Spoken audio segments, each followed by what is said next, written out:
यमाजी मालकर यांच्या हस्ते हा प्रकाशन सोहळा होणार आहे. प्रभातचे सहव्यवस्थापक बी.एल. स्वामी, ज्येष्ठ पत्रकार आणि महाराष्ट्र टाइम्सचे सहसंपादक सारंगजी दर्शने हे या सोहळ्यासाठी आवर्जून आलेले आहेत. मी आपणा सर्वांचं या ठिकाणी मनापासून स्वागत करतो. आज योग कसा आलाय पहा.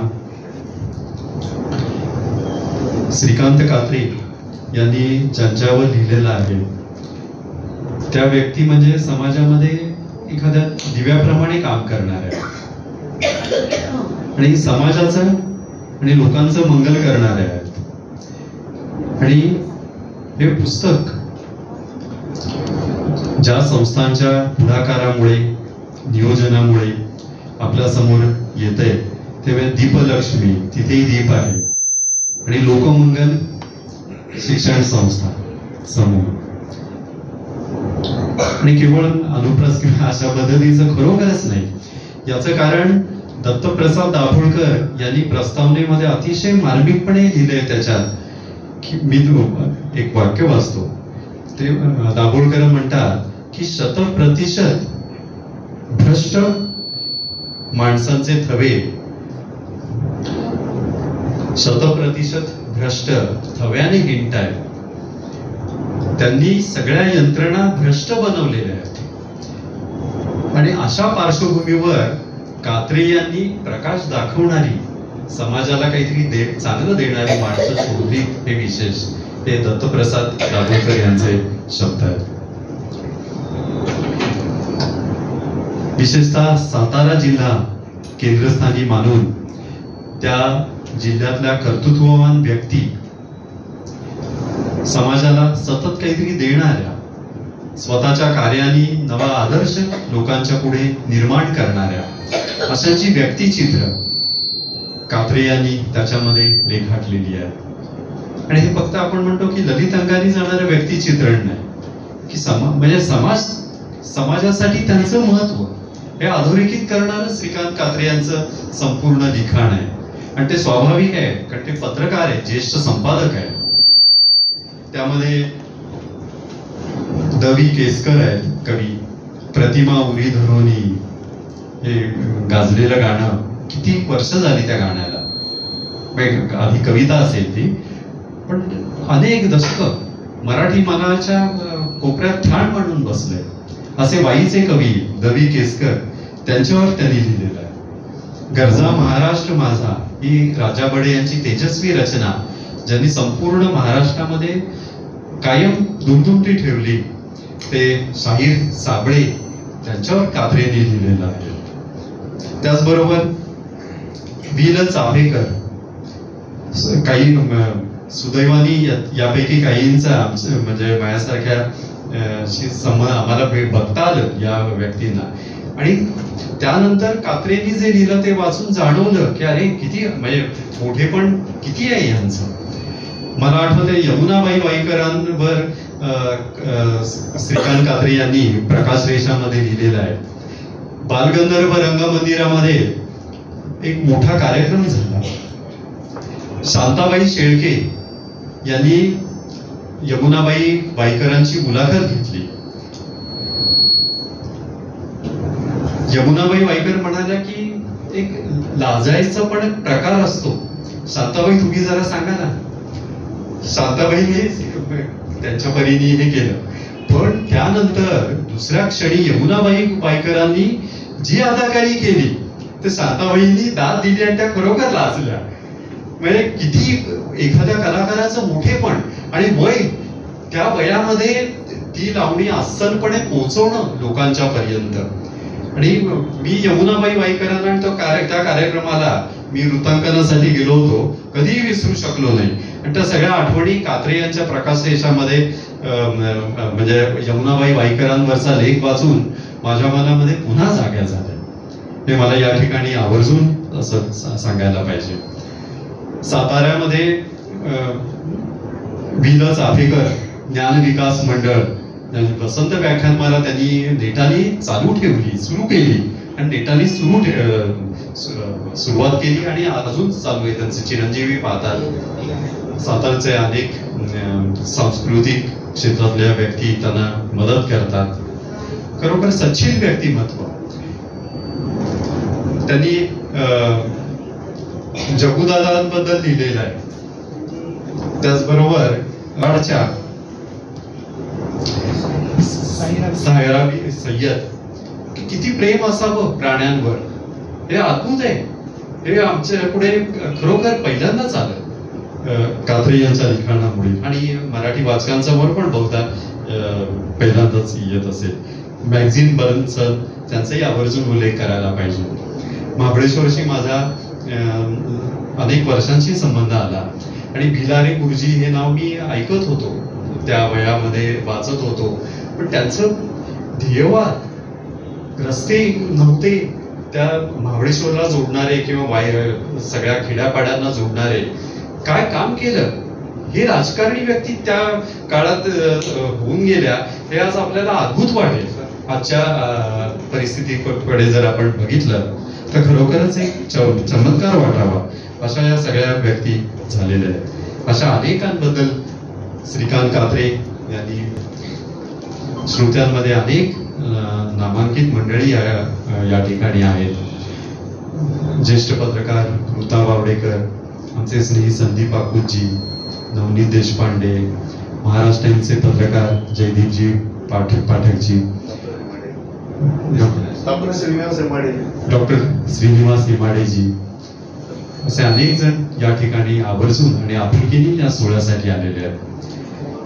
मी सूत्रसंचालन करतोय हे पण प्रास्ताविकच झालं. मी चिटणीस सरांना म्हणाल बघायची, पण ते म्हणजे तुम्ही पुस्तक बऱ्याचदा वाचलेलं आहे त्या आधी सगळ्या निर्मिती प्रक्रियेमध्ये, म्हटलं पण तरी एक औपचारिक भाग म्हणून मी शिरीष चिटणीस यांना विनंती करीन की त्यांनी या कार्यक्रमाचं प्रास्ताविक करावं. माहिती आहे की 66वा अखिल भारतीय मराठी साहित्य संमेलन आम्ही सातारला घेतलं होतं आणि त्याचा करता म्हणजे मीच होता असं म्हटलं तर भाव भेटणार नाही. कारण तेव्हा मी नगरसेवक होतो आणि नाट्य संमेलन घेतलं होतं 90 साली. नाट्य परिषदेचा अध्यक्ष पण होतो सातारच्या, आणि साहित्य संमेलन घ्यायचं असं एक मनामध्ये होतं. म्हणून मी माझ्याकडं त्यावेळेला अभयसिंहराजे भोसलेचं लेटर पॅड असायचं, तर मी एक पत्र तयार केलं, सारडाची सही घेतली.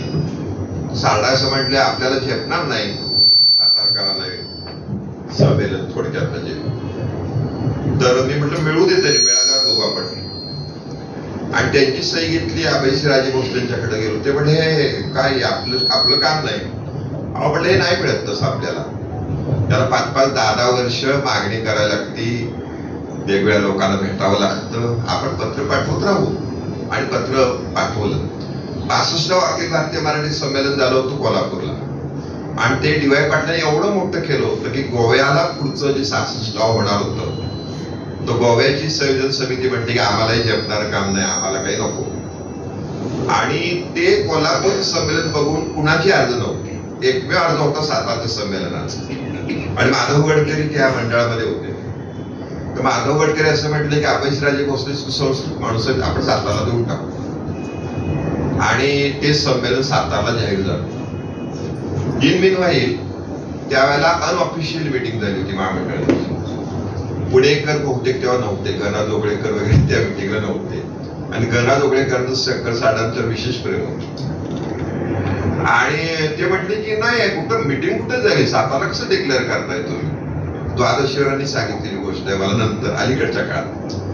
तर पुण्यामध्ये द्वादशीवार आले आणि ते आले होते. तो म्हटलं ठीक आहे, मी उद्या पत्रकार परिषद घेतो आणि छत्रपती शिवाजी महाराजांच्या वंशजाला पुण्यातल्या टिंबटिंबांनी विरोध केला असं मी जाहीर करतो. तेवढं नको घेऊन टाकू. आणि ते संमेलन सातारला झालं. आणि माझ्या माहितीप्रमाणे आतापर्यंतच्या इतिहासामधलं कमी खर्चातलं सगळ्यात संमेलन ते होतं आणि गाजलेलं पण संमेलन ते होतं. त्या संमेलनाने गर्दीचं रेकॉर्ड मोडलं, अतिशय सुंदर झालं ते. पण त्याच्या पुढची घटना अशी की मी साहित्य परिषदेचा सभासद मात्र साधारणपणे 2012 सालापर्यंत तिथं होऊ शकलो नाही. कारण जी मंडळी होती त्याने आम्हाला काही सभासद तिथं करून घेतलं नाही. पण काही इष्टापत्ती असते म्हणतो आपण. मी सातारमध्ये मुलाच्या शिक्षणाच्या निमित्ताने आलो. सुनील महाजन, पायगुडे हे सगळे मित्र झाले. मी साहित्य परिषदेत जाऊन बसायला सुरुवात केली आणि ते म्हणजे सभासद व्हा. आणि पुण्यातला पत्ता असल्यामुळे मला सभासद झाला आणि त्यामुळेच मी पुण्यामध्ये साहित्य परिषदेला शहर प्रतिनिधी म्हणून निवडून येऊ शकलो. सातारच्या व्यक्तीला पुण्यात उभं राहता येत नाही. म्हणजे हा म्हणजे समजून घ्या की एक अडचण असते तो सुद्धा योग असतो. पण त्याचं सांगायचा प्रश्न असा की श्रीकांत कात्रे माझे 91 पासूनचे मित्र आहेत. 93चं संमेलन सर्व. पण मला त्यांचा ग्रुपच माहित नव्हता. म्हणजे त्यांनी जेव्हा मला ही सगळे नावं सांगितले, फोन करायला सांगितलं, पत्र सांगितलं, तेव्हा ते म्हणले नाही आम्ही जेव्हा पत्रकारितेमध्ये आलो तेव्हा एक आमचा ग्रुप होता. जसं नाशिकला नाशिकला आम्ही काहीतरी किती महिने आम्ही 6 महिने 2 वर्ष एकत्र होती मंडळी. आणि त्यावेळचे जे काही लागेबांधे आहेत, मित्रत्व आहे, वाघ सगळं आहे, ते सगळं त्यांच्यावर मला बरेच नवीन नवीन आपण म्हणू की ओळख झाली. मित्र होती पुढं मला. पण मला दुसरंही सांगितलं पाहिजे की योग दुसरा असा असतो की कात्रेंनी हे पुस्तक हे सगळं जे लिहिलेलं आहे माझ्यामध्ये 23 वर्षापूर्वी लिहिलेलं आहे. आणि 23 वर्षापूर्वी हे लिहिल्यानंतर ते सातारच्या एका प्रकाशकाकडे गेले आणि पुस्तक म्हणजे प्रकाशित करायचं. तर त्या प्रकाशक म्हटले 35,000 रुपये द्या. माझ्या माहिती म्हणजे आकडा चुकीचा असेल एखाद्या वेळेस. तर आता कात्रेसारखा म्हणजे काय म्हणतो निष्प्रोह पत्रकार त्या 35,000 रुपये कुठले. ती जी फाईल पडली ती म्हणजे काय म्हणतो आपण घरातल्या कोनाड्यात पडली म्हणू, कुठं पडली म्हणू, काय असेल ते असं. आणि तो योग मलाच होता. जो सुभाष जोशींचं पुस्तक करायचा तसा मला योग होता, तसा हे पुस्तक करायचा योग मला होता. सुभाष जोशींच्या कार्यक्रमाला एवढी गर्दी होती SM जोशीला. सुधीर गाडगेपासून प्रत्येकाला वाटणार हे आपण का नाही पुस्तक काढलं. तसं मला असं वाटतं की कात्रेंचं त्यावेळच्या लेखसंग्रहाचं पुस्तक प्रकाशरेषा हा जो आनंद दीक्षितांनी त्या कालावधीमध्ये त्यांना लिहा म्हटले होते. आणि ह्या सर्व लेखसंग्रहाचा पुस्तक माझ्या माध्यमातून निघाले का माझ्या मदतीने मिळालं असं आपण म्हणू. परंतु हा एक योग माझ्या आयुष्यामध्ये आला याबद्दल मला अतिशय आनंद वाटतो. प्रकाशरेषा या पुस्तकाचा प्रकाशन समारंभ सुद्धा होतोय. मला त्यांचा वाढदिवस माहित नाही. म्हणजे माहिती म्हणजे दरवेळेला मी त्यांना फोन करायचो. पण आम्ही तारीख ठरवली आणि नंतर कळलं त्यांचा वाढदिवस आजच आहे 61. म्हटलं अरे वा हा पण हा योग आहे. खरंच मला माहिती. या 2 गोष्टी एवढ्यासाठी सांगितल्या की यमाजी मालकरांचं माझं फार काय म्हणतो जवळच नातं आहे. आणि त्यांच्या हस्ते आज या पुस्तकाचं प्रकाशन होत आहे. सारंग दर्शनाचं मी वाचतो सगळं. परंतु फलटणकरांच्यामुळे आणखी त्यांची फोनवर चर्चा झाली. त्यांचे दीक्षित डॉक्टर हे आमच्या पेटीत राहिला. म्हणजे मला वाटतं मी पहिल्यांदा 3 मतांनी जेव्हा निवडून आलो तेव्हा त्यांची मतं मला मिळाली. त्यांचं माझ्या अतिशय जवळचं. म्हणजे त्याचबरोबर या ठिकाणी स्वामी साहेब आहेत प्रभातचे, त्यांची माझी कुठेतरी ओळख झाली. मला आठवत नक्की नाही पण झाली. बंडारू जोशी खास मी बंडारू म्हटलं या तुम्ही कार्यक्रमाला, असा कार्यक्रम सोडू नका. ते या ठिकाणी आलेले आहेत. बाकीची बरीच मंडळी या ठिकाणी आहेत. आमच्या हिंदुस्थान स्वराज्य महासंघाचे प्रमुख योगेश्वर गंदे इथे आहेत. महत्वाचं म्हणजे कात्रेंचे दोन्ही जावई सगळ्यात महत्वाचं, ही बाब अतिशय महत्वाची. मी वाचत होतो महात्मा गांधींना ठीक आहे समोर पुढवत आहे गंदे या पुढे. मी वाचत होतो तर महात्मा गांधींच्या एका परिचयातले व्यक्ती सिव्हिल सर्व्हिस मध्ये पास झाले. म्हणजे आताच IAS म्हणायचं. आणि उत्तीर्ण झाल्याबद्दल त्याने मेजवानीला महात्मा गांधींना बोलवलं. तर महात्मा गांधींनी त्यांना सल्ला दिला की तुझं हे जे काय यश आहे ते वैयक्तिक यश आहे आणि तू प्रशासकीय सेवेच्या माध्यमातून समाजासाठी काहीतरी चांगले करून दाखव, मग आम्ही आनंद साजरा करू. मला हे एवढ्यासाठी आठवलं की आपण बऱ्याच वेळेला असं बघतो की प्रशासकीय अधिकारी असतील मंत्री महोदय असतील, ही मंडळी वेगवेगळ्या ठिकाणी मदत करतात, काम करतात, पण आपल्याला लक्षात येतं की मंत्र्याकडे जे खातं तर त्याच्या बाहेर त्याला जाता येत, प्रशासकीय अधिकारी जो असतो त्याच्या बाहेर त्याला जाता येत नाही. परंतु पत्रकार हा एकच असा घटक आहे, संपादक हा असा एकच घटक आहे, हा सगळीकडे घुसतो, सगळ्या घुसायला त्याला परवानगी आहे, फक्त तो कसा घुसतो त्याला महत्व आहे. म्हणजे मगाशी जे उदाहरण मी दिलं तसं समाजाचं काम करण्यामध्ये जी काही प्रमुख मंडळी आहेत त्यातले बरेच इथं पत्रकार, संपादक, सहसंपादक उपस्थित आहेत, ही अतिशय आनंदाची बाब आहे. आणि श्रीकांत कात्रे यांचं वैशिष्ट्य असं की त्यांची तपश्चर्या अशी की त्यांनी आयुष्यामध्ये पाळलं आणि एक प्रकारचं पत्रकारितेमधला आपण दीपस्तंभ म्हणून त्यांनी काम केलेलं आहे, जे मला महत्वाचं सांगितलं पाहिजे. मला रामास्वामींचं आठवतं. रामास्वामी कोल्हापूरला कलेक्टर होते आणि सातारा कलेक्टर होते आमच्याकडं, आणि मुंबईला ते माझा त्यांचा काय संपर्क असतो विशेषतः ग्रंथ महोत्सवामुळे, आणि ते महानगरपालिके उपायुक्त झाले. आणि मी त्यांना विचारलं की तुमच्याकडे कुठला भाग आहे, तर ते म्हटले धारावी झोपडपट्टीमध्ये करोनाच्या संदर्भातलं प्रतिबंध करण्याचं सगळ्यात महत्वाचं काम माझ्याकडं. आणि आपण बघतो की शासनाच्या माध्यमातून झालं, उद्धव ठाकरेंना विशेष क्रेडिट दिलं जातं, परंतु मला माहिती आहे की रामास्वामींनी जे काम केलं असेल नियोजन पद्धतीने त्याला एक फार महत्व आहे. थोडक्यात अतिशय प्रेमळ व्यक्तिमत्व. मला मुद्दाम हे कात्रेंच्यावरून या काही गोष्टी त्याच्या बाकी आवडल्या.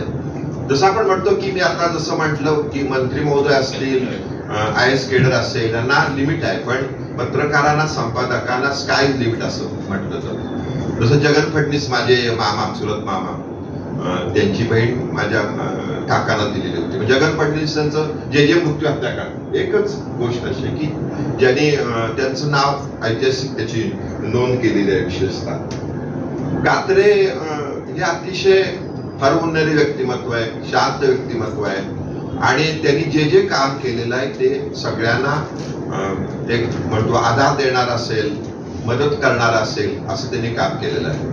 त्यांनी 1991 पासून सातारचा चेहरा मोहरा बदलण्यामध्ये त्यांचा विशेषतः मोठा सहभाग आहे. म्हणजे मी ग्रंथ महोत्सवाच्या दाभोळकरांच्या पण लेखामध्ये आहे. मला आठवत आहे की ग्रंथ महोत्सवाची पहिली सुरुवात सकाळमध्ये प्रत्येक गोष्ट असायची नियोजनामध्ये, किंवा त्याच्या पुढचं माझ्या संदर्भात आता माझं 2-1.5 वर्षाचं स्तंभलेखन चालू आहे. म्हणजे संयोजकाला लेखक करण्याचं काम त्यांनी केलं आहे विशेष. जे आता केसरीमध्ये पण माझी एक लेख मला चालू आहे. तर हे मी एवढ्यासाठी सांगितलं की त्यांनी जी कामं केलेली आहेत ती अतिशय महत्वाची आहेत, आणि ही महत्वाची कामं करत असताना आपल्याला वेगवेगळ्या जेव्हा गोष्टी आठवतात तेव्हा मला रंगनाथ पठारेंनी लिहून ठेवलेलं आठवतं. विजय तेंडुलकरांना शेवटच्या काळात असं वाटत होतं की मी फक्त नाटकच का लिहिलं, कादंबरी का नाही. कारण नाटक हे लेखकांच असतं असं नाही. लेखक आला, दिग्दर्शक आला, कलाकार आले, हे सगळा ग्रुप आहे. ग्रुप एकत्र जमलं तरच नाटक यशस्वी होतं असं म्हणतात. त्यामुळे त्याचं क्रेडिट जे आहे ते सगळ्याला थोडं थोडं जातं. पण कादंबरीचं तसं नाही. कादंबरीमध्ये नाटक येतं, कादंबरीमध्ये कविता येते, कादंबरीमध्ये प्रत्येक घटक येतो, आणि कादंबरी ही लेखकाची म्हणून ओळखली जाते विशेषतः. त्यामुळे कादंबरीला विशेष महत्व आहे. म्हणजे मी आता वाचत होतो विशेषतः जी कादंबरी आहे बंकिमचंद्र चट्टोपाध्यायांची, ही कादंबरी जी आनंदमठ म्हणून कादंबरी, ती वाचत असताना माझ्या लक्षात आलं की त्या काळात त्यांनी ती कादंबरी 1882 साली लिहिली. पण वंदे मातरम जे गीत आहे ते त्यातलं आहे ना. वंदे मातरमनी इतिहास घडवला. म्हणजे कादंबरीने काय दिलं, म्हणजे वंदे मातरमच्या मुळे आता ती कादंबरी ही काय म्हणतो कायमची स्मरणात राहणार लोकांची. त्या कादंबरीकडे लोक हळूहळू वळतायत. आम्ही सुद्धा मध्ये ते झेरॉक्स त्याची काढून घेतली. पण त्यासह त्यांनी जे मांडलेलं होतं ते इतकं महत्वाचं होतं की त्यांनी इंग्रजांचा शेवटला कौतुक केल्यासारखं केलं. पण सगळी कादंबरी तिथले जे संन्यासी लोकांनी बंड करून 1.5 वर्ष बंगाल ताब्यात ठेवला होता काही भाग, त्याची माहिती त्याच्यामध्ये आहे. हे सगळं कुणाला जमतं, हे पत्रकाराला जमतं, हे सहसंपादकाला जमतं, संपादकांनी हे सगळं क्रेडिट त्याला जमतं. आज आपण बघतो मोठे मोठे संपादक, सारंग दर्शने मला भेटावं मला सारखं वाटायचं, आणि या निमित्ताने त्यांची माझी भेट झाली. उदाहरणार्थ गिरीश कुबेरांच्याशीच मध्ये एकदा भेट झाली होती, आणि मुंबईला मी त्यांच्याशी बोललो, नंतर गाठी पडली. त्याच्यानंतर संजीव खांडेकर त्यांची माझी रेल्वेमध्ये भेट झाली होती, त्यांच्याशी बोललो. तेव्हा मला कळते त्यांच्या पेक्षा तर हे सगळं आजचा हा कार्यक्रम मला असं वाटतं नुसतं प्रकाशनाचा नाहीये, याला वेगवेगळे विशेषतः पैलू आहेत आणि हे पैलू या 61व्या श्रीकांत कात्रेच्या वाढदिवसाच्या निमित्त पुण्यामध्ये होतात हे महत्वाचं आहे. माझा आग्रह होता या पुस्तकाचं प्रकाशन पुण्यात करायचं. वास्तविक परवा दिवशी सातारमध्ये त्यांच्या 61चा कार्यक्रम आहे, तिथं पुस्तकाचं पुन्हा प्रकाशन पण आलंय. परंतु मला असं वाटत होतं की जेव्हा मी सुभाष जोशींच्या पुस्तकाचं प्रकाशन आम्ही केलं तेव्हापासून मला असं वाटलं की नाही पुण्यामध्ये झालं पाहिजे. ते अशी, कारण हे मराठी माणसाची पुणे ही राजधानी आहे, या राजधानीमधनं पुढं काय असेल ते गेलं पाहिजे. आणि या राजधानीमध्ये माणसं पण फटाफटा मिळतात, मोरे भेटतात, दीक्षित भेट सगळे येतात. आणि जसं यमाजी मालकर आले उदाहरणार्थ, स्वामी सर आले, बाकी सगळी. तेव्हा नुसतं स्टेजवरची माणसं महत्वाची नसतात, ऐकणारी माणसं महत्वाची असतात. आता हा जो मॉब आहे हा साताऱ्यात मिळेल असं मी काही सांगू शकत परवाच्या कार्यक्रमात. हा वेगळा आहे. हा पूर्वी सातारला होता स्वातंत्र्य लढ्यापूर्वी, आता करंदेकर असतात, म्हणजे सगळं ब्रेन ड्रेन झालेलं सगळं आता कुठं आलंय, पुण्याला. आपण म्हणतो परदेशात गेलं सगळं, पण आता सातारचा ब्रेन ड्रेन सगळा कुठं आहे, तो पुण्यात आहे. त्या ठिकाणी ज्यांनी कात्रेने सातारा घट्ट धरून ठेवला, 55 लोकांची या सगळ्याची माहिती याच्यामध्ये लिहिलेली आहे, पण त्यांचा कार्यक्रम पुण्यामध्ये व्हावा असं माझं एक फार मला वाटत होतं. आणि हा कार्यक्रम या ठिकाणी होत आहे. मी मगाशी म्हटलं तसं आनंदाची बाब म्हणजे त्यांचे दोन्ही जावई आहेत, पण सगळ्यात महत्वाचं म्हणजे त्यांना 3 वेळेला स्वर्गाच्या दारात परत आणलेली त्यांची पत्नी हजाराची अध्यक्ष मध्ये टाळ्या त्यांनी लिहिलंय. म्हणजे त्यांनी सुधीर माधवकरांच्यावर एक लेख लिहिला, ते म्हणजे हा खरं याच्यात नव्हता. मी म्हटलं अहो त्यांचा का नाही लिहिला असं माझ्या मनात आलं, ते आता लिहितील पुन्हा असं मला वाटतं. पण मी त्यांच्या घरी मागच्या महिन्यात गेलो, मलाही माहित नव्हतं. तर कोरोनामध्ये त्या हॉस्पिटलच्या लोकांनी आशा सोडली होती त्यांची, आणि त्यांनी कळवलं होतं सगळे. आणि मग मुली दोघी रडायला लागल्या. आणि मग वास्तविक वहिनींना सुद्धा कोरोना झाला होता, पण तो बरा झाला होता. त्यांनी स्वतः सगळं, त्यामध्ये काय काय होतं त्या स्वतः केल्या. आणि तुम्हाला आश्चर्य वाटेल, अगदी कापसाच्या आपण म्हणतो ना तो पिळून आपण दूध घालणं सगळं घालणं इतकं काम त्यांनी केलं. त्यामुळे हे मला नवीन होतं. तेव्हा हाचा कार्यक्रम असं जसा त्यांचा कसा त्याच्या पत्नीचा सुद्धा असं मला मुद्दाम सांगावं वाटतं. पुन्हा मी सांगेन की बाकी सगळी मंडळी बोलतील, परंतु हे लेख या लेखामध्ये बऱ्याच व्यक्ती आता नाहीये, परंतु या लेखामधलं जसं स्वप्नील मोरेंनी सांगितलं, ते या पुस्तकाचे सहसंपादक आहेत, त्यांनी जसं सांगितलं तरी ह्या प्रत्येकाच्या गोष्टीमधून त्याच्या सगळ्या माहितीमधून आपल्या स्मृती जागा होतात. मला बहुतेक माणसं त्यातली भेटलेली आहेत, जिवंत आहेत, सातारमध्ये आहेत, परंतु आपल्याला वेगवेगळ्या गोष्टी कळतात की त्यांनी त्यावेळेला सातारासाठी किती केलेलं आहे. आणि त्याहीपेक्षा मला वाटतं दाभोळकरांनी मांडलंय किंवा दाभोळकरांनीच मांडलंय बहुतेक, किंवा मला वाटतं कात्रे बोलले लिहिलं असेल की प्रत्येक जिल्ह्यातले असे दीपस्तंभ अशा पुस्तकात ठरवायला पुढे आले पाहिजे. एका बाजूने आपण बघतो की वेगवेगळ्या वृत्तपत्राच्या एडिशन्स या झाल्यामुळं एकमेकांची माहिती एकमेकाला कळत नाही. म्हणजे आता सातारला किती कार्यक्रम झाला तरी पुण्याला त्यांची बातमी येईल का नाही सांगता येत नाही. त्यामुळे पुण्याला बातमी येणं याला एक मला वाटतं विशेष महत्व आहे. मी आता जाता एकच सांगेन या ठिकाणी की मी एक श्रीधर नांदेडकरांची कविता वाचलेली आहे, ती फार मला भावली. त्याच्यामध्ये त्यांनी असं म्हटले कवितामध्ये, थोडस मी सांगेन. चेंगरा चेंगरी होते तेव्हा तुम्ही तुमच्या हातातील मूल सोडून देता का? आग लागते तेव्हा बिछाण्यातील मुलीचं काय करता? 2 दिवसाचं बकरीचं पिल्लू हौदात पडतं तेव्हा काय करता? जलाशयाचं स्वप्न उजळण्यासाठी घाम गाळणाऱ्या माणसाला गाव सोडून जायला सांगितलं जातं, तेव्हा कोण कोण काय काय करणार असतं? पूर्वीच्या काळात विशेषतः आहे. घरातलं म्हातारं माणूस नुसत्या रिकाम्या डोळ्यांनी सगळीकडे नुसतं पाहत राहतं, काही न बोलता दिवसच्या दिवस, तेव्हा आपण काय करणार असता?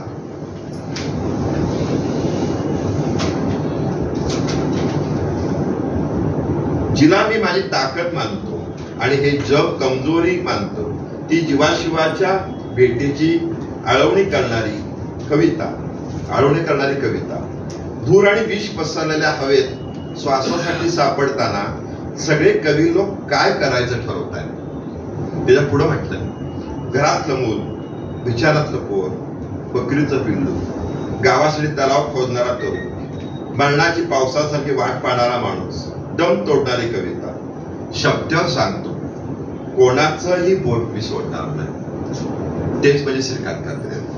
म्हणजे हा माणूस असा आहे की सगळ्या बाबतीमध्ये त्याची जी संवेदना आहे आणि ही संवेदना पत्रकारितेच्या माध्यमातून त्यांनी सर्वांच्या पुढे आणलेली आहे. अतिशय हरवून व्यक्तिमत्व, म्हणजे कोणताही बडेजाव न करणारं व्यक्तिमत्व, सगळ्यांना धरून ठेवणारं व्यक्तिमत्व. त्याच्या ह्या पहिल्या पुस्तकाच्या प्रकाशनाच्या रूपानं मी त्यांना, त्यांच्या सर्व कुटुंबियांना शुभेच्छा देतो. आणि त्यांचं 61च्या निमित्तानं सुद्धा एक पुस्तक आम्ही प्रकाशित करणार आहोत.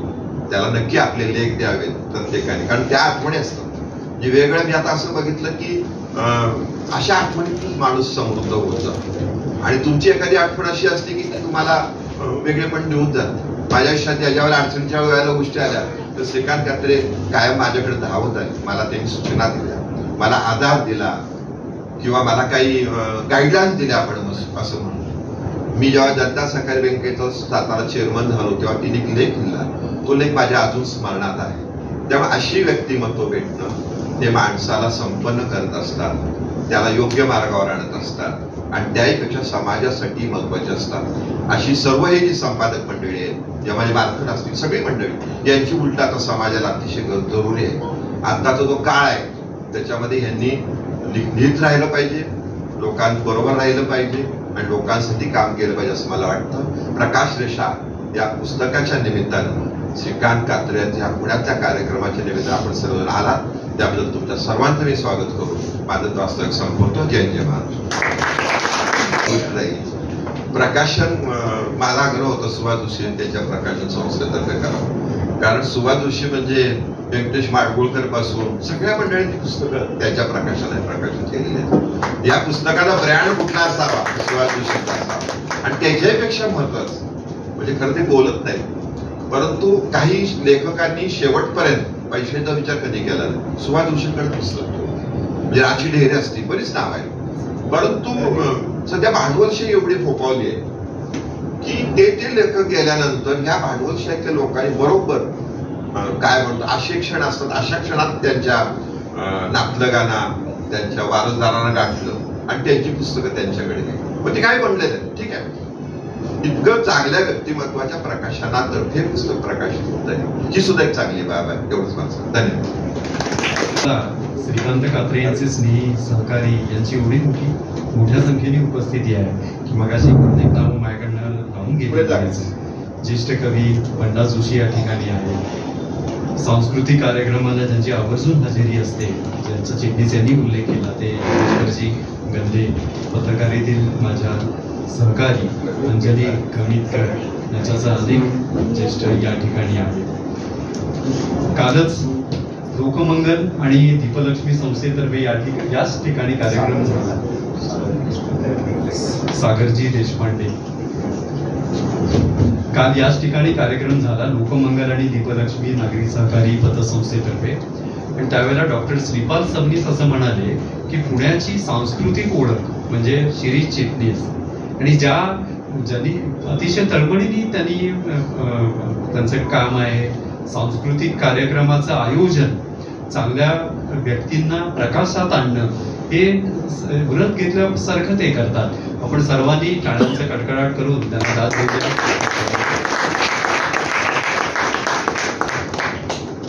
Yes.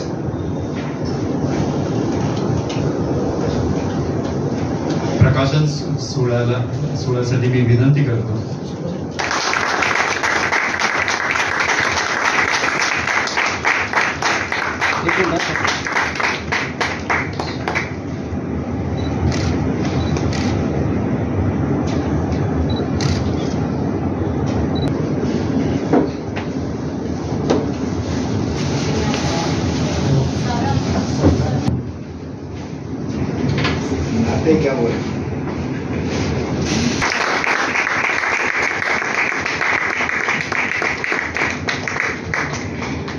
सतत आग्रह असतो असे रमेश भंडारे.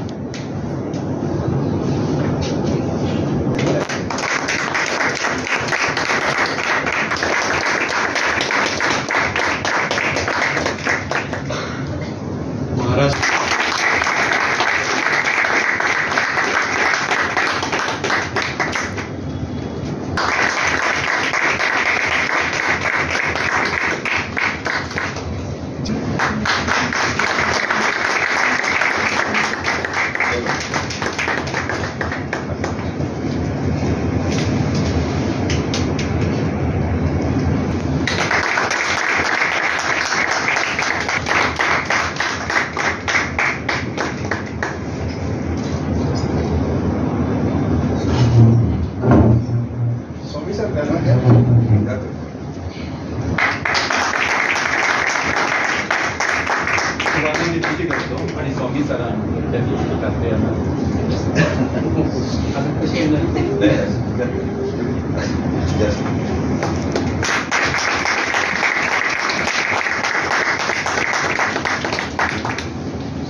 काय बोलावे मला सुचत नाही.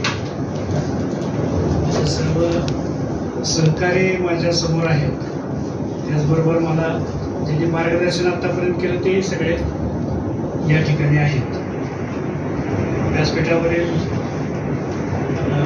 देवाजी मालकर सर, स्वामी सर, माझे मित्र सारंग दर्शनी, त्याचबरोबर सुवा जोशी आणि ज्यांनी या प्रकाशरेषा उजेडात आणल्या ते शिरीष चिटणीस. आणि खरं तर समोर माझे इतके मित्र आहेत सगळे की जे वेगवेगळ्या क्षेत्रात काम करतात. त्याचबरोबरच पत्रकारितेमध्ये ज्यांनी खूप मोठं योगदान दिलं आहे असे दिग्गज लोक माझ्या समोर आहेत. त्यामध्ये ऋता मावडेकर आहेत, श्रीनिवास हेमाडे आहेत, राजेंद्र साठे आहेत, प्रभातचे संपादक अविनाश भट ते सुद्धा या ठिकाणी आहे, जडणघडण मासिकाचे सागर देशपांडे या ठिकाणी आलेले आहेत. त्याचबरोबर प्रभातचे आमचे रवी इंडी सर आणि त्यांचे सगळे सहकारी आहेत. आणि माझ्या कुटुंबातले सगळे सदस्य आहेत. ज्यांनी एक शिक्षण क्षेत्रात चांगलं काम केलं ते आमचे खास मित्र दीपक ताटकुशे, ते साताऱ्याहून इथं आलेले आहेत. असे अनेक समोर असताना मला बोलणं जरा संकोचल्यासारखं वाटतंय.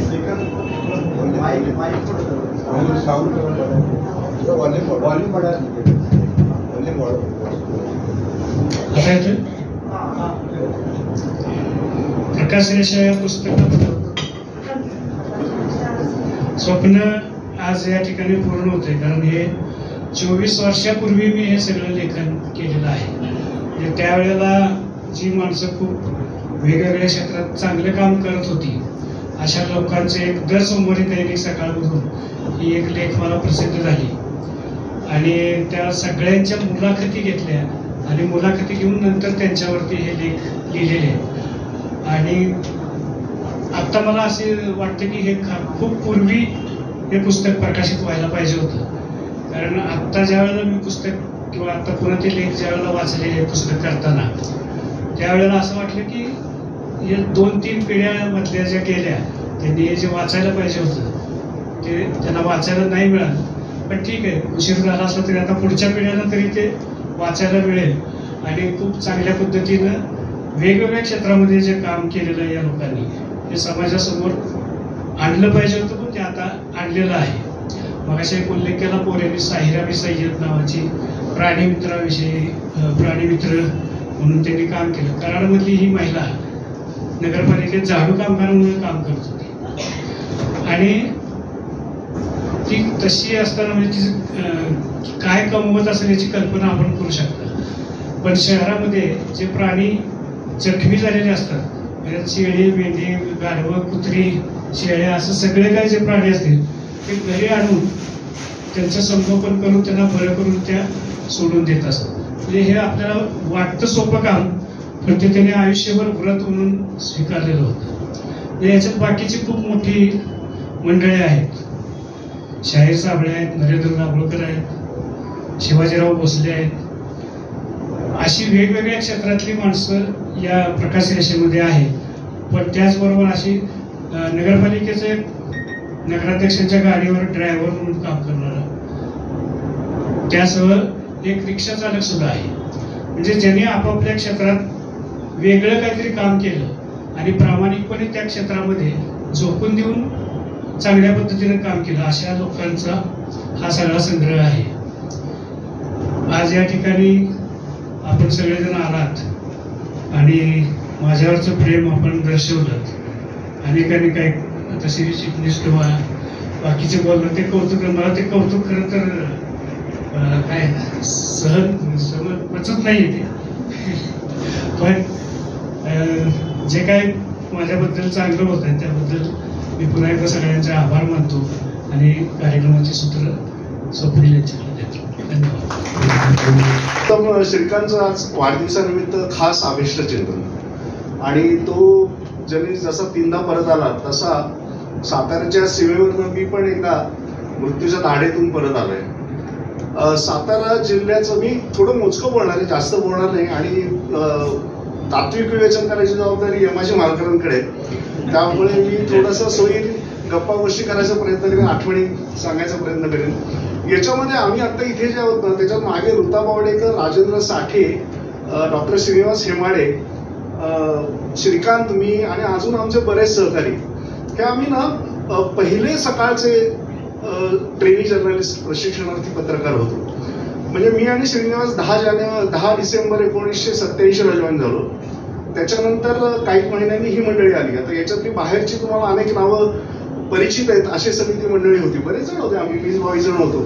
तर आता जवळ काही दिवसांनी 40 वर्ष होती, त्यामुळे आम्ही आता बालमित्र होत सगळे, असं आम्हाला वाटतं.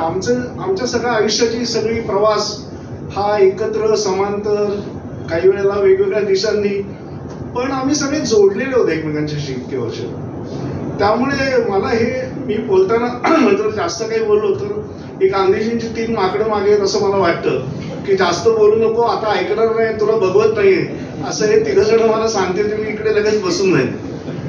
सातारा जिल्ह्याविषयी मला खूप प्रेम वाटतं याचं कारण सातारा जिल्हा माझा जिल्हा आहे. सातारा शहरामध्ये माझा आजोळ आहे, आणि सातारा जिल्ह्यामधलं लोणंद हे माझं अँसेस्टर, माझं गाव आहे, पूर्वजांचं गाव आहे. त्यामुळे मला साताऱ्याविषयी खूप प्रेम वाटतं. त्यामुळे मी पुस्तकाला इथे यायला मला खूप छान वाटलं. श्रीकांतनी जे सगळं लिहिलंय ना, जे माणसांविषयी लिहिलंय ना, त्याच्यामधनं एक जी गोष्ट आपल्या लक्षात येते ती अशी आहे की लोकमान्य टिळक वगैरे हे सगळी मंडळी आपल्याला माहिती आहेत पत्रकारितेमधली, पण नानासाहेब परुळेकरांनी ना एक नव्या पत्रकारितेची सुरुवात मराठीत केली, आणि त्याला परुळेकर स्कूल ऑफ जर्नलिझम असं म्हटलं पाहिजे. दुर्दैवाने झालं असं आपल्याकडे की परुळेकरांना तितक्या प्रमाणामध्ये त्याचं श्रेय मिळालं नाहीये, आणि ते परत कधीतरी एकदा नव्याने इतिहास, जसं मराठी वृत्तपत्रांचा इतिहास लिहिला तसा एक नवीन केवळ परुळेकर सेंट्रिक असा मराठी जर्नलिझमचा इतिहास लिहिला गेला पाहिजे. म्हणजे त्याची तुम्हाला एक गंमत सांगतो की एक जुनं दैनिक इथे होतं पुण्यामध्ये, त्यांच्या प्रेसला आग लागली संध्याकाळी, ते जळला. ती बातमी दुसऱ्या दिवशी सकाळमध्ये आली, पण त्यांच्याकडे नाही आली. हा पत्रकारितेचा एक नवीन धर्म परुळेकरांनी आणला, आणि त्याला दुसरं एक जे अंग आहे ना, ते जे या पुस्तकातून दिसतं ते महत्वाचं, असं म्हणजे समाजाशी जोडलेलं असणं, समाजाशी वेगवेगळ्या प्रकारे जोडलेलं असणं. म्हणजे तुम्हाला सगळ्यांना माहिती असेल की परुळेकरांनी कीर्तनाचं सुरू केलं, नाट्य वाचन सुरू केलं, सकाळ रिलीफ फंड सुरू केला, अनेक गोष्टी सुरू केल्या. भाजीपाला सुरू केलं, भाजीपाल्याचे भाव द्यायला सुरुवात केली. म्हणजे लोकांच्या जीवनाशी जितक्या अंगांनी आपल्याला भिडता येईल तितकं नानासाहेबांनी केलं. आणि नानासाहेबांची ती परंपरा एका बाजूला सकाळमध्ये चालू राहिली, वेगवेगळ्या प्रकारे चालू राहिली. काही मंडळांनी ती रिवाईव्ह केली, काही गोष्टी त्यातल्या विसरल्या. आता रिलीफ फंडामध्ये अनेक खूप मोठी कामं झाली. त्यानंतर एक सुरू झालं म्हणजे परदेशी जाणाऱ्या विद्यार्थ्यांना स्कॉलरशिप देण्याचं काम सकाळनी केलं होतं सुरू. आता ते काम बाकीच्यांनी नंतर सुरू केलं. हे सकाळ अर्थ पायोनियर्स असं म्हटलं पाहिजे. तर अशा प्रकारे समाजाला भिडणं, समाजाच्या सुखदुःखांची समरस होणं आता अनेकांच्या विस्मरणात गेला असेल, पण नागरी संघटना हा प्रयोग सकाळनी केला. म्हणजे तुमचे स्थानिक जे लोकप्रतिनिधी असायला हवेत ते कुठल्याही एका राजकीय पक्षाशी बांधलेले नसावेत. त्यांची बांधिलकी नागरिकांची असावी, शहराच्या प्रश्नाची असावी. म्हणून पक्षाच्या बाहेर जाऊन लोक यावीत आणि ती सभागृहात बसावीत, त्यांनी काम करावं, ही कल्पना नानासाहेबांची होती. आता हे सगळं नानासाहेबांशी असणारं जे जैविक नातं आहे एक प्रकारचं, ते सगळं या पुस्तकामधनं प्रगट होतं. म्हणून मला हे पुस्तक महत्वाचं वाटतं. आता मी जसं म्हणालो तसं हे सकाळमध्ये काही प्रमाणात चालू राहिलं, काही गोष्टी बदलल्या, काळही अनेक गोष्टी बदलत असतो. अनेक प्रकारची प्रेशर्स आमच्यावरती असतात पत्रकार म्हणून किंवा संस्था म्हणून सुद्धा. त्यामुळे आम्हाला त्याला तोंड देताना काही वेळेला अपयश येतं, काही वेळेला यश येतं. त्याच्यात झाली गोष्ट अशी की आम्ही सगळे जे ट्रेनी जर्नलिस्ट होतो, श्रीकांत आणि आम्ही सगळे एकत्र, आम्ही खूप जणांनी खूप काळ एकत्र काम केलंय. म्हणजे श्रीनिवासला आठवत असेल की आम्ही सगळे नाशिककर मंडळी, नाशिकचा जो सकाळ सुरू झाला तो आम्ही सगळा सुरू केला. आम्ही त्याचे पायोनियर्स किंवा आमची आम्ही म्हणजे पहिल्या अंकाच्या पहिल्या पानावरती आमचाच राय आहेत. श्रीनिवास असेल, ह्याचे असेल, माझे असेल. म्हणजे मी आता इथे जो बसलोय त्यांचा सगळ्यांचा प्रतिनिधी म्हणून बसलोय. तर आम्ही नाशिकला जी सुरुवात केली ना, त्यावेळेला आम्ही सगळे वेगवेगळ्या वातावरणातून, वेगवेगळ्या पार्श्वभूमीतून आलेली मंडळी होतो, मुलं होतो. कोणी MA झालेले होते, कोणी MCOM झालेले होते, कोणाला चार्टर्ड अकाउंटंट व्हायचं होतं, काही जणांना IAS IPS व्हायचं होतं, त्यातले काही जण झाले. पण असं वेगवेगळ्या क्षेत्रात, आणि हा सगळा वर्ग बहुजातीय, बहुप्रांतीय, बहुविभागीय आणि आर्थिक बाबतीत मात्र बहुवर्गीय नव्हता. बरेचसे सगळेजण आम्ही मध्यम आणि निम्न मध्यम वर्गातले होतो. या सगळ्या वर्गातली ह्या मुलांचं समाजाशी नातं जोडण्याचं काम त्या काळामध्ये झालं. आणि श्रीकांतनी बऱ्याच वर्षांनी हे जे लिहिलं ना, आता याच्यातली तुम्ही जर सगळी माणसं बघितली तर ही सगळी माणसं आपला स्वार्थ बाजूला ठेवून समाजासाठी खूप काही करणारी माणसं आहेत. आता त्याच्यातलं यमुनाबाई वायकरांचं तुम्ही वाचा. यमुनाबाई वायकर या प्रदीर्घ काळ रंगमंचावर तर केलं, लावणीची जी काही सेवा केली, मग अशा आठवणी त्यांच्या सांगितल्या. त्या कुठनं आल्या तर वाई सारख्या गावात. त्या वाई हे पुन्हा सातारा जिल्ह्यातलं एक टिपिकल गाव आहे. म्हणजे आपल्या मनामध्ये जी संकल्पना वाईची आहे की एक प्रकारचं ते ब्राह्मणी गाव आहे, तसं ते असेलही, पण त्याला आणखीनही वेगवेगळे पदर आहेत. ते पदर असे आहेत की वाईमध्ये विश्वकोश आहे, वाईमध्ये धर्मकोश आहे, वाईमध्ये प्राज्ञपाठ शाळा मंडळ आहे. पण त्याचबरोबर कमी लोकांना माहीत असलेली गोष्ट म्हणजे वाईमध्ये ब्राह्मो समाजाचं मोठं सेंटर आहे. आणि त्या ब्राह्मो समाजाचं सेंटर हे विठ्ठलरामजी शिंदेंनी जाऊन वाईत सुरू केलंय. त्यानंतर त्या सेंटरची सगळी परंपरा पुढे राणा चव्हाण हे जे होते, राणा चव्हाणांनी ती परंपरा सगळी पुढे नेली. आता त्याच्यामध्ये श्रीकांतनी जे लिहिलंय तर राणा चव्हाणांच्या एका सहकार्याचं इतकं सुंदर याचं व्यक्तिचित्र आहे. आपण नंतर ते काही जणांनी वाचलं असेल, जरूर वाचा. ते इतकं छान आहे की ही एक महाराष्ट्राच्या समाजातली एक वेगळी परंपरा आहे. आणि म्हटलं तर ती वाईच्या इतर व्यक्तिमत्वाशी सांधेजोड करणारी नाहीये. आता आणखीन एक याच्यातला अँगल म्हणजे यमुनाबाई वायकर. आता यमुनाबाई वायकरांचं एकूण समाजाच्या चौकटीमध्ये प्राचीन काळी काय स्थान असेल, पण त्यांचं घर गणपतीच्या मंदिराच्या जवळ होतं. आणि वाईमध्ये गेल्यानंतर जसं गणपतीला जायला पाहिजे किंवा कृष्णाच्या काठावर जायला पाहिजे, तसं यमुनाबाई वायकर या कालांतराने वाईच्या एक महत्वाच्या आयकॉन झाल्या होत्या. आणि याच्यातली ही सगळी माणसं जी आहेत ती अशी आहेत. एक युरोपमध्ये 1950च्या नंतर एक सिद्धांत असा मांडला गेला आणि त्याला म्हणतात हिस्ट्री फ्रॉम बिलो. आपण सगळेजण जो इतिहास शिकतो किंवा ऐकतो तो इतिहास असतो, तो राजे रजवाड्यांचा इतिहास असतो, संस्थानिकांचा इतिहास असतो, त्या काळातल्या मोठ्या लोकांचा इतिहास असतो. प्रत्यक्षात समाजाचा जो इतिहास असतो किंवा समाजाचा जे सगळं प्रवास असतो तो प्रवास या मोठ्या लोकांमुळे नाही होत. तो सगळा तळागाळातल्या वेगवेगळ्या क्षेत्रात काम करणाऱ्या मंडळींमधनं होत असतो आणि त्याच्यातून त्या इतिहासाला एक भरीवपणा येत असतो, त्या समाजाला एक आकार येत असतो. आणि असा आकार देणारी ही जी मंडळी आहेत त्यांच्याविषयी लिहिलं जाणं हे अतिशय महत्वाचं आहे. याला एक दुसरा अँगल असा की डॉक्टर अरुण टिकेकरांचा एक आवडता शब्द होता, ते त्याला म्हणायचे की स्थानीय इतिहास. स्थानीय इतिहास म्हणजे लोकल हिस्ट्री, स्थानिक इतिहास ज्याला आपण म्हणतो तो. स्थानिक इतिहासाचं महत्व असं असतं की स्थानिक पातळीवरती वेगवेगळ्या प्रकारच्या सामाजिक, राजकीय, आर्थिक घडामोडी घडत असतात. माणसं नवनवीन प्रयोग करत असतात. आता याच्यामधला हे मी परत याला जोडायचं पालकरांचा प्रयोग. पालकरांच्या बेकरीमध्ये मी अगदी लहानपणापासून साताऱ्याला गेलोय आणि अजूनही मला पालकरांचं संघ आठवतं. पालकर नावाचा एक मराठी माणूस आणि तो सातारा शहरामध्ये बेकरीचा नवीन प्रयोग करतो. अनेक अडचणी येतात, त्याच्याकडे तंत्रज्ञान नसतं, त्याला आधुनिक काम करणारे कामगार नसतात, पण तो ते शिकतो. आज पालकरांचे आपल्याला सगळ्यांना पुण्याची चित्रणे माहिती आहेत, पण पालकरांची प्रॉडक्ट्स हे आता जगभर जातात. म्हणजे हा सातारामधला प्रयोग. किंवा आता उदाहरणार्थ माझ्या अगदी जवळचं आणि परिचयाचं उदाहरण म्हणजे सातारामध्ये एक 7-8-10 डॉक्टर्स 70-71 साली एकत्र येतात. ते वेगवेगळ्या क्षेत्रातले असतात. कोणी चाइल्ड स्पेशालिस्ट असतो, कोणी डायबेटॉलॉजिस्ट असतो. हे सगळे डॉक्टर्स एकत्र येऊन ते कोऑपरेटिव्ह प्रकारे जीवनज्योत नावाचं रुग्णालय सुरू करतात. आता हा त्या काळातला महाराष्ट्रातला एक वेगळा प्रयोग होता असा प्रयोग फक्त मुंबईमध्ये झाला होता आणि तो डॉक्टर शुश्रूषाचा जो प्रयोग झाला होता तो अशा प्रकारचा कोऑपरेटिव्ह हॉस्पिटलचा प्रयोग होता आणि तो यशस्वी झाला. त्याच्यामध्ये कोऑपरेटिव्ह हॉस्पिटलच्या प्रक्रियेमध्ये एक नफेखोरी कमी होणं, डॉक्टरांनी एकत्र येऊन कमी पैशामध्ये लोकांना इलाज देणं. आता हा जो प्रयोग होता सातारामध्ये 70च्या सुमारास झालेला, हा किती महत्वाचा प्रयोग होता. तो साताऱ्यात झाला, तो काही मुंबई पुण्यामध्ये झाला नाही. अशा सगळ्या गोष्टी ज्या जिल्हा स्तरावर होत असतात त्याच्यातून राज्य घडत असतं, राज्यातून देश घडत असतो. आणि खरं तर त्यांनी ज्या व्यक्तींविषयी लिहिले त्याच्यातली अनेक माणसं ही शहरात काम करणारी नाही आहेत, ती अगदी खालच्या म्हणजे तालुका पातळीवर काम करणारे अनेक जण आहेत, त्याच्याही खाली काही जंगलामध्ये काम करणारी आहेत.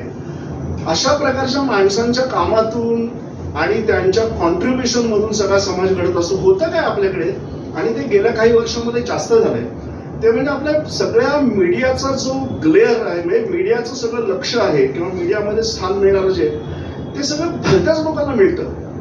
आणि दुर्दैवाने आज असं झालंय की आम्ही ज्या वेळेला कामाला सुरुवात केली, श्रीकांतनी, मी किंवा राजेंद्रनी, या सगळ्या मंडळींनी, त्यावेळेला प्रिंट मीडिया हा सगळ्या माध्यमांचा एक प्रकारचा नेता होता, नेतृत्व होतं. दुसरं कोणी कदाचित फारसं नव्हतंच त्यावेळेला. त्यामुळे एका प्रकारे प्रिंट मीडियामध्ये जर चांगले लोक असतील, जर शहाणे लोक असतील, शहाणे संपादक असतील, तर श्रीकांतनी त्यांच्याविषयी लिहिलंय. आणि सुदैवानी सकाळला काय किंवा इतरही अनेक वर्तमानपत्रांना चांगले द्रष्टे संपादक मिळाले की ज्यांची सामाजिक दृष्टी, सामाजिक भान चांगलं होतं. त्याच्यामुळे त्यांनी एक प्रकारचा एक अजेंडा समाजापुढे सतत ठेवला, जो चांगला उन्नत अजेंडा ठेवला, त्यासाठी प्रयत्न केले आणि स्वतःची माध्यमं त्याच्यासाठी वापरली. आणि त्या सगळ्या त्याच्यातले आम्ही सगळे सवंगडी आहोत. आणि आमच्या सवंगड्यांमधल्या सगळ्यांचं 90%, 95-99% लोकांचं एक वैशिष्ट्य मी तुम्हाला अगदी अभिमानाने सांगेन की आमच्या या जनरेशन मधले फारच क्वचित कोणीतरी आडवाटेला गेलं असेल. सगळ्यांनी 99.99% आमच्या सगळ्या सहकाऱ्यांनी, आमच्या मित्रांनी, ह्या जनरेशननी हे नेकीनं प्रामाणिकपणे समाजाशी बांधिलकी ठेवून आपल्याला समाजासाठी काहीतरी करायचं आणि जे चांगले करतात समाज त्यांच्यावरती आपल्याला कौतुकाची थाप नाही, त्यांना दाद दिली पाहिजे. काही वेळेला जाऊन त्यांना वंदन केलं पाहिजे की तुम्ही समाजासाठी करता, तुम्ही आमचे आयकॉन आहात, अशा स्वरूपाची भावना त्यांच्यामध्ये निर्माण, अशा प्रकारची पत्रकारिता करणारी आम्ही सगळी मंडळी होतो. आम्ही होतो म्हणजे आमच्याकडून ते काम करून घेतलं. आणि कालांतराने काही वेळेला असं होतं की जे मूल्य तुमच्या समोर सतत दिसतात ती तुमच्यामध्ये आपोआप रुजतात. म्हणजे मला आता खरं तर नावं सगळ्यांची घेता येत नाही किंवा घेणं बरोबर आहे नाही एका दुसऱ्याचं कोणाचं नाव, पण आम्ही सगळे जेव्हा सकाळमध्ये काम करतो तेव्हा आम्हाला वरुणराज भिडे होते आणि वरुणराज भिडेंनी आम्हाला सगळ्यांना कितीतरी गोष्टी शिकवल्या असतील किंवा डुमऱ्यांनी अनेक गोष्टी आम्हाला सगळ्यांना शिकवल्यात किंवा आम्हाला म्हणजे मी स्वतः अनेकांकडून नानासाहेबांच्या अनेक गोष्टी ऐकल्यात किंवा मुणगेकर सरांच्या अनेक गोष्टी ऐकल्यात.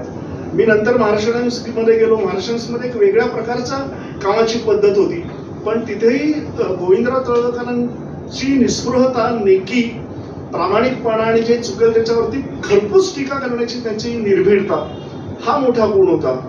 या सगळ्या अशा गुणांमधून अशा प्रकारचं पुस्तक तयार होतं, अशा प्रकारचं लिहावं असं वाटायला लागतं, अशी माणसं समोर आणायची वाटतात. हे फार महत्वाचं आहे. आणि आज झालंय काय माहितीये का की माध्यमांचा प्रसार खूप झालाय. तो इतका झालाय की आपल्या सगळ्यांच्या हातामध्ये सुद्धा माध्यम आलंय.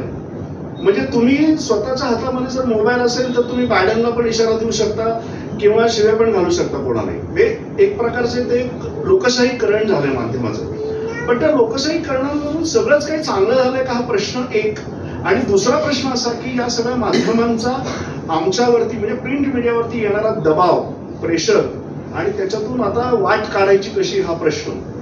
त्याच्यावरती मला असं वाटतं की या आम्ही सगळ्या मंडळींनी नवीन माध्यमं वापरणं, नवीन माध्यमांवरती कमांड मिळवणं आणि ती माध्यमं सुद्धा आपल्या हातात घेणं किंवा त्यांना एक प्रकारचं नेव्हिगेशन, त्यांना एक दिशा देणं अशा स्वरूपाचं काम आम्हाला करावं लागेल.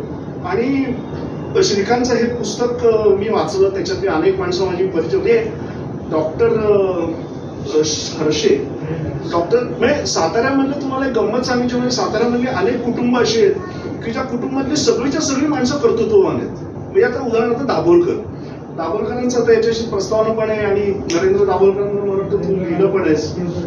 तर आता देवदत्तांवर लिहिलेस. देवदत्त कुलगुरू होते, नरेंद्र दाभोलकर मोठे झाले, त्याच्यानंतर दत्तप्रसाद दाभोलकर, त्यांचे एक बंधू द्राक्ष शेती आणि इतर शेतीच्या प्रयोगांमध्ये यशस्वी झाले. त्यांची बहीण म्हणजे वसंत पळशेकरांची पत्नी, त्या खूप मोठ्या इकॉनॉमिस्ट आणि अभ्यासक होत्या.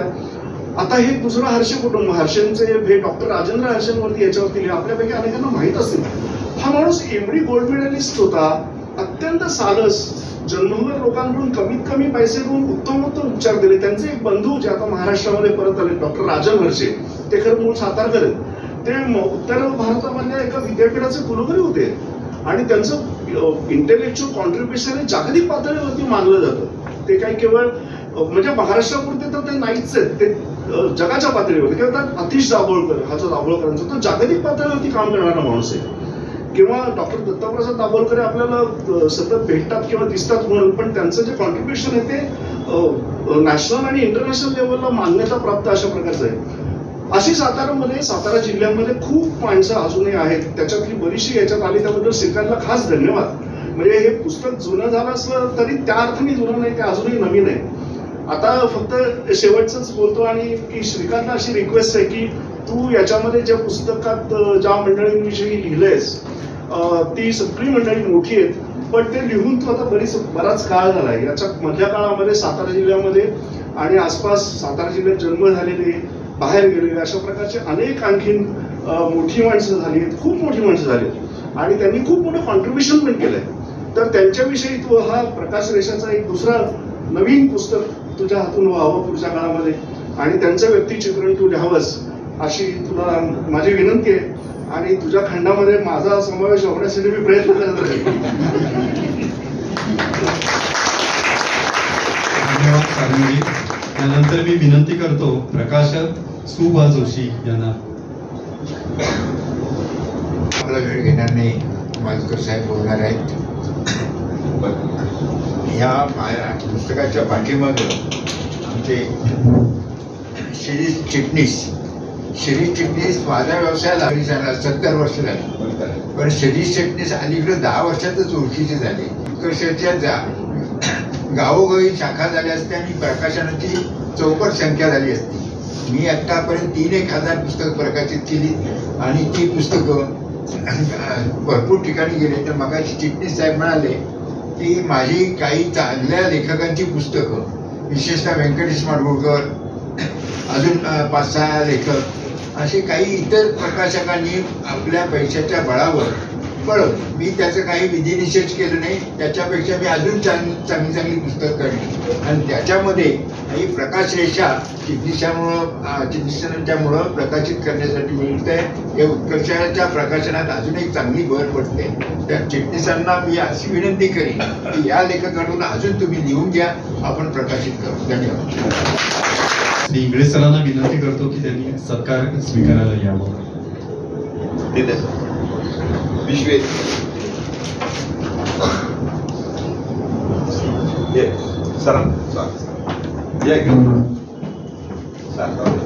युट्यूबला सगळं काय होतं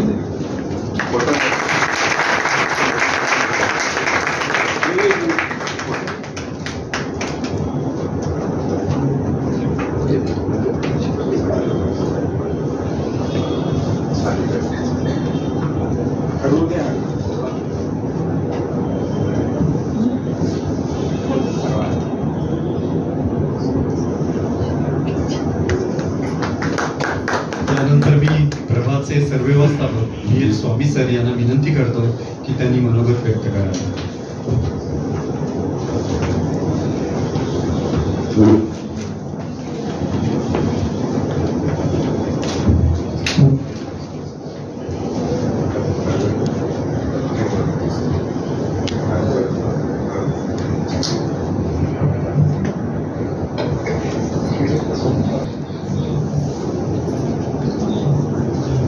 ज्येष्ठ संपादक मार्गदर्शक आमचे एम.एच. मालकर साहेब, दर्शनी साहेब, नंतर चिटणीस साहेब, जोशी साहेब आणि आजचे पुस्तकाचे लेखक आणि दैनिक प्रभातचे निवासी संपादक साताऱ्याचे श्रीकांतजी कात्रे साहेब, आणि त्याबरोबरच इथं भरपूर ज्येष्ठ मंडळी आहेत. कात्रे साहेबांच्या मिसेस, कन्या, जावई, त्याबरोबर प्रभात परिवारातील सर्व CA रविकुमार रेड्डी आणि आमचे माजी प्रभातचे संपादक यादव साहेब आणि आमचे सहकारी आणि बंधू भगिनींनो, आजचा कार्यक्रम हा सुरुवातीला चिटणीस साहेबांनी एक्सप्लेन केलेले आहे की पुण्यात का ठेवलेले आहे म्हणून. मला असं वाटतं साताऱ्यामध्ये देखील सगळी लोक चांगले असतील, कारण साताऱ्यातच आमचे संपादक साहेब आहे साताऱ्याचे, त्यांचे मित्रही चांगले असतील तिथं तुमच्यासारखेच, आणि हे तुम्ही सातारी मंडळीच आहात.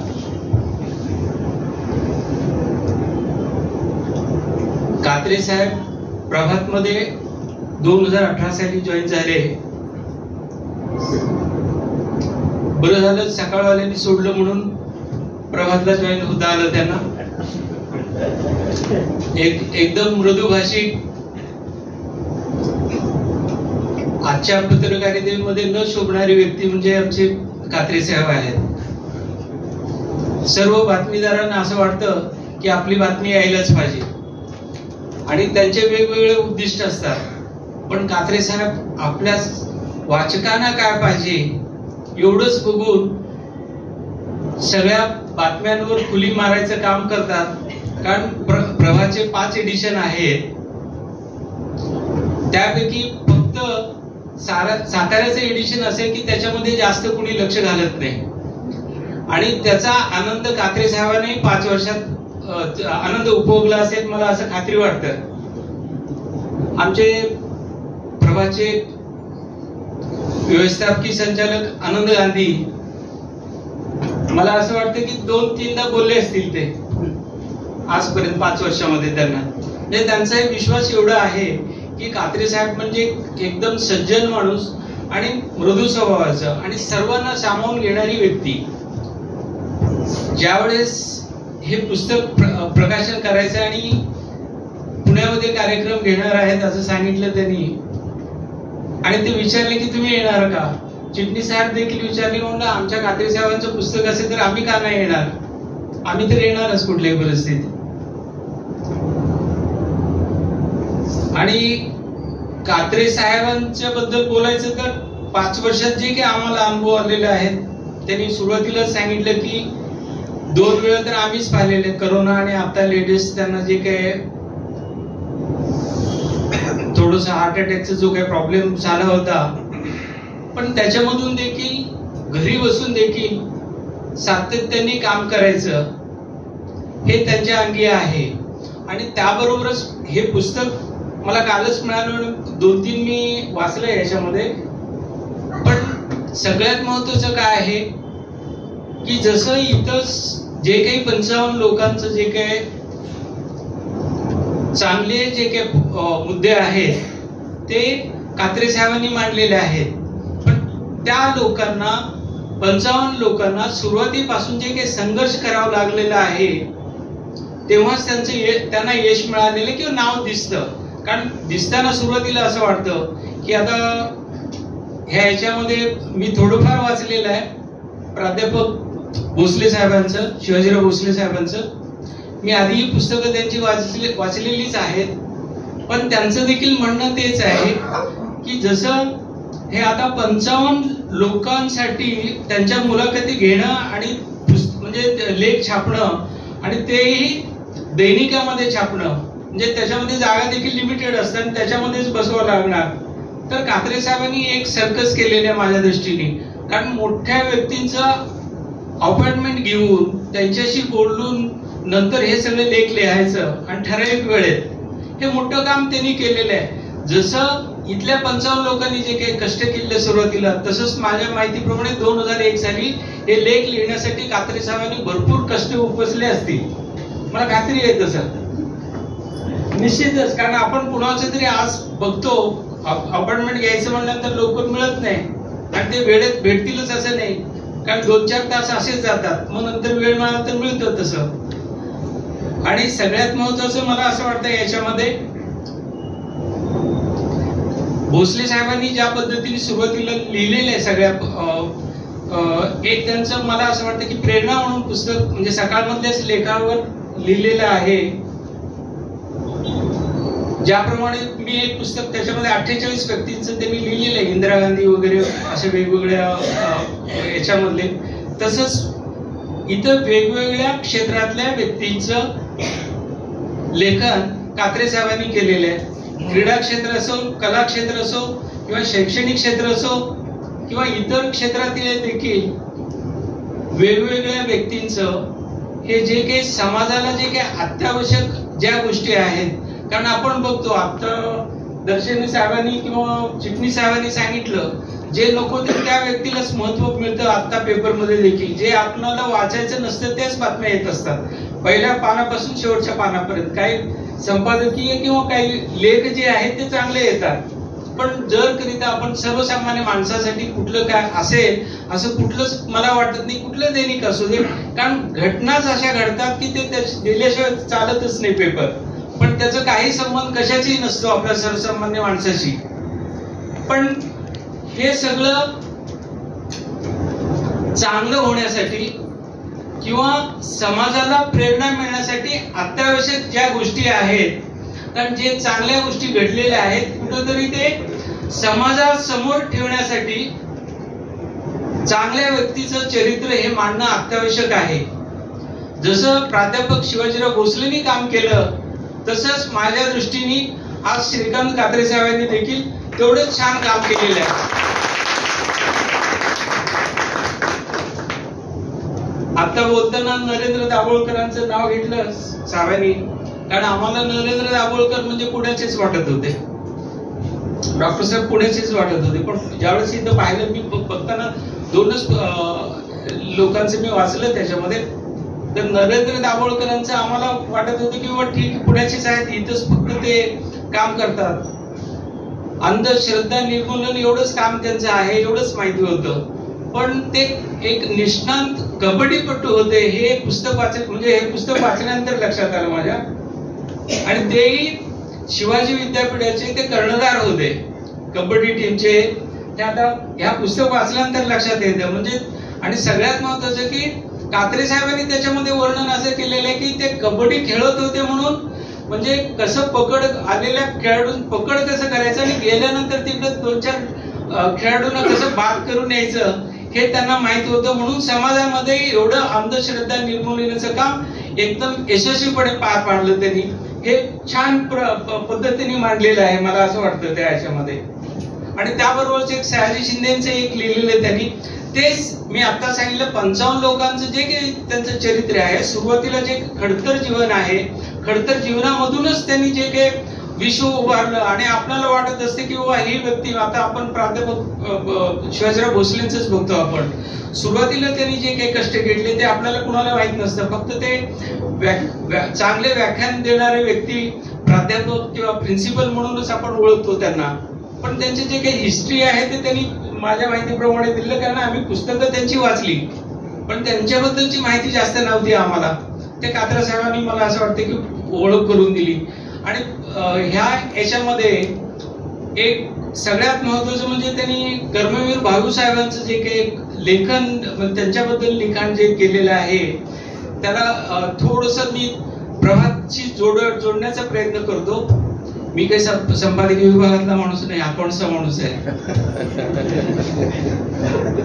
साताऱ्याचे नाही, जास्त बोलणार नाही, मी शेवटचं जे बोलणार आहे. आणि सगळ्यात महत्वाचं काय माहिती का इथं की कर्मवीर भाऊ साहेबांनी जे काही काम केलं म्हणजे चपला न घालता त्यांनी शेवटपर्यंत काम केलं आणि कुठलेही पैसे न घेता काम केलेलं आहे त्यांनी.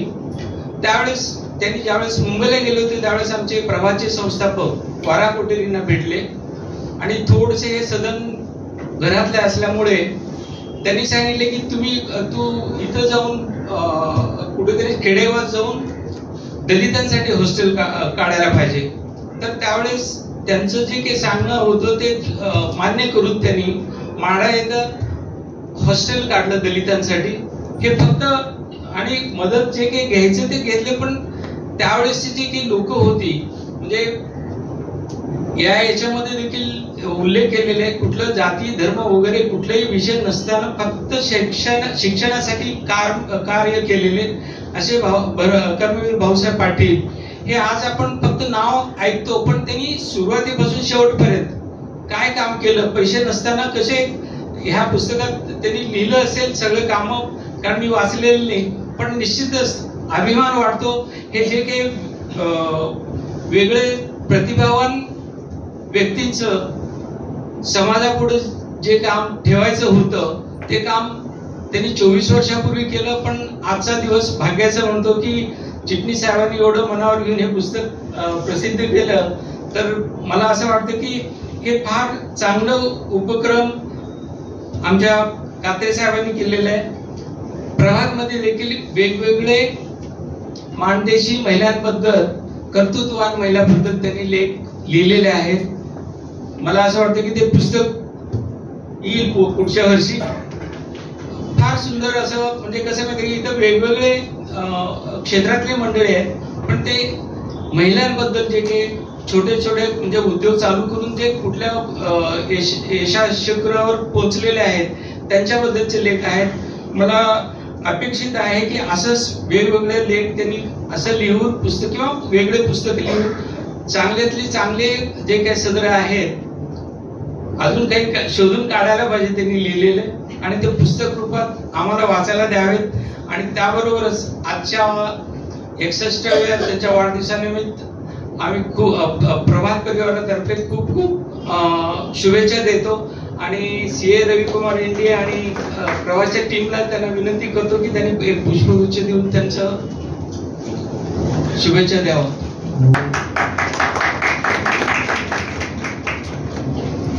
चांगलं आरोग्य मिळो हे ईश्वरचरणी प्रार्थना करून मी तर माझं 2 शब्द संपवतो.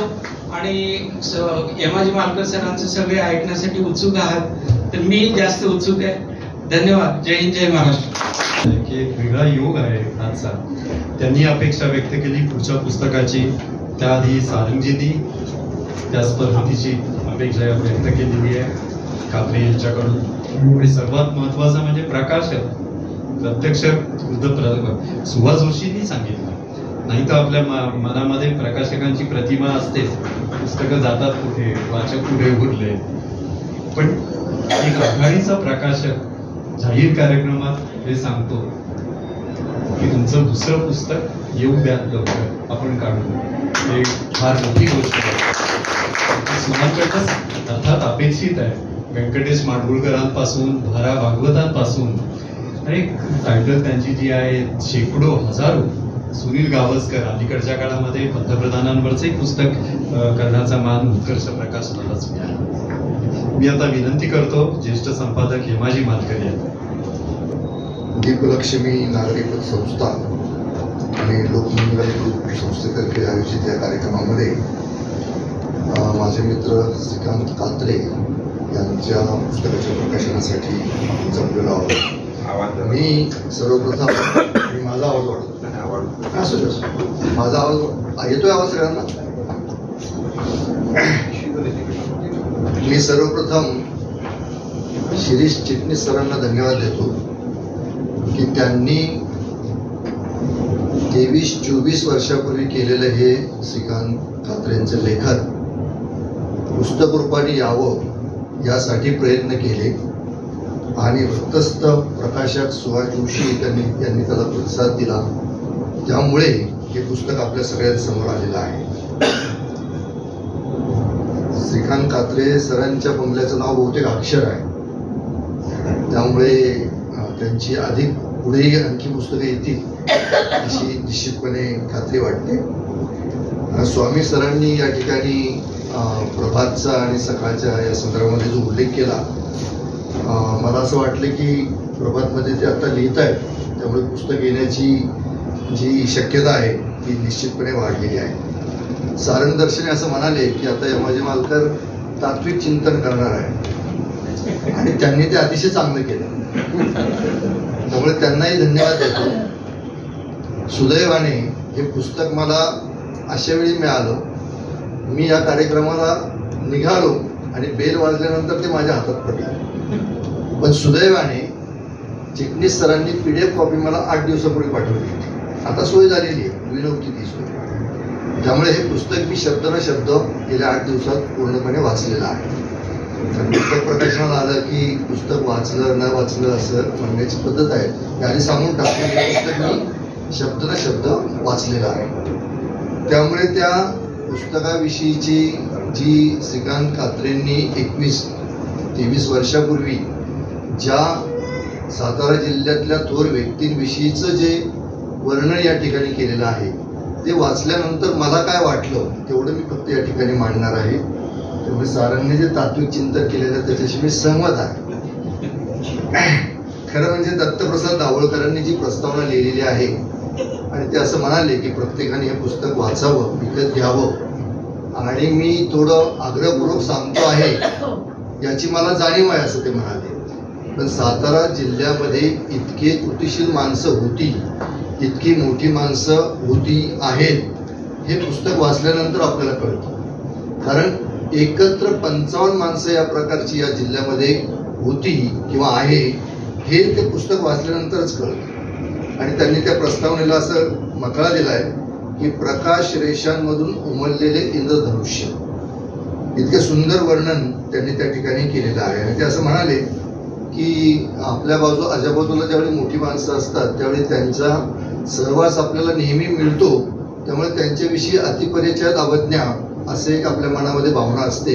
पण हे पुस्तक वाचल्यानंतर लक्षात येतं की सातारा जिल्ह्यामध्ये किती गोष्टी महाराष्ट्रामध्ये किंवा देशामध्ये ज्या सुरुवात झाली ज्या गोष्टींची, त्या किती गोष्टी सुरुवातीच्या सातारा जिल्ह्यामध्ये झालेल्या आहेत. श्रीकांत कात्रेंनी 2 उल्लेख त्यांच्या प्रस्तावनेमध्ये केलेले आहेत, ते तुम्हाला सांगितलं पाहिजे. ते असं म्हणाले की आपल्या भोवती काही चांगल्या प्रवृत्ती सामाजिक जगण्याची उंची वाढवत असतात.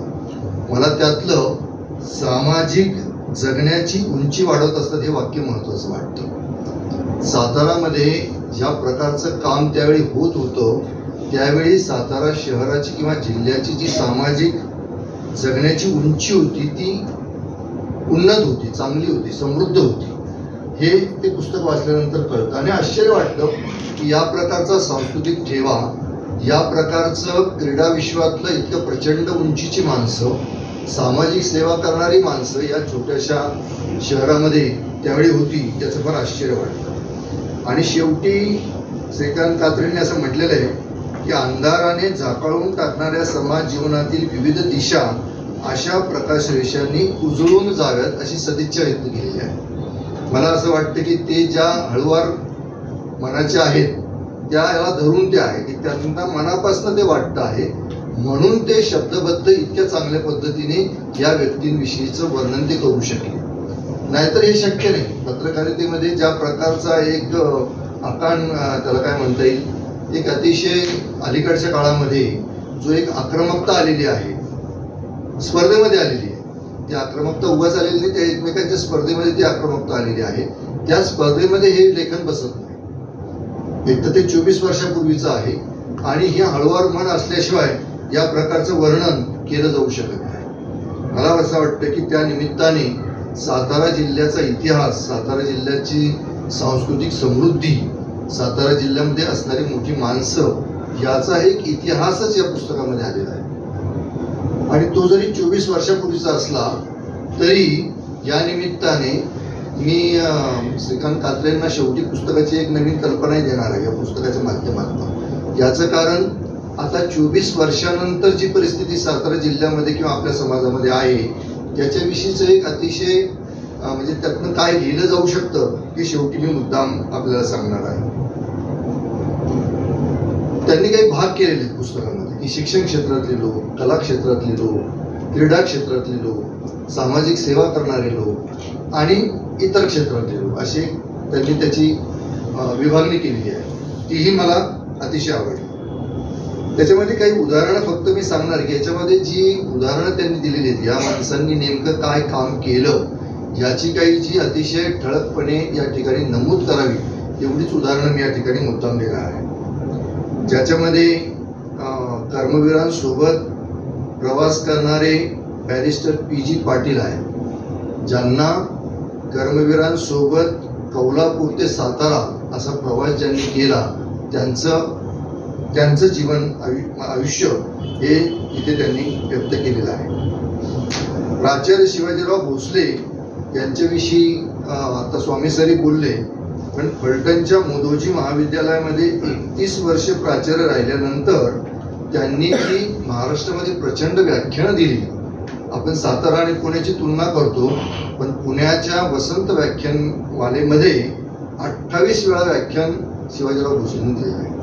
28 वर्ष ते व्याख्यानासाठी पुण्यामध्ये येत होते, याची ओळख त्या पुस्तकाच्या निमित्ताने मला झाली. पाश्चिमात्य मराठी विदुषी डॉक्टर मॅक्सिन बर्नसन या विदुषीचं वर्णन या पुस्तकामध्ये आहे आणि तेही अतिशय हे सगळ्यांना कुतूहल वाटावं असं आहे. ते म्हणजे जगाची गेल्या काही वर्षातली जी घुसळण झालेली जगामध्ये त्याचं एक उदाहरण म्हणून मी त्या विदुषीकडे पाहतो. ह्या बाई मूळच्या नॉर्वेच्या, त्या राहत होत्या अमेरिकेमध्ये. त्यांना भारताचं आकर्षण वाटलं. भारताच्या आकर्षणापुढे त्या भारतात आल्यानंतर त्यांना मराठीचं आकर्षण वाटलं, तेलुगूचं आकर्षण वाटलं.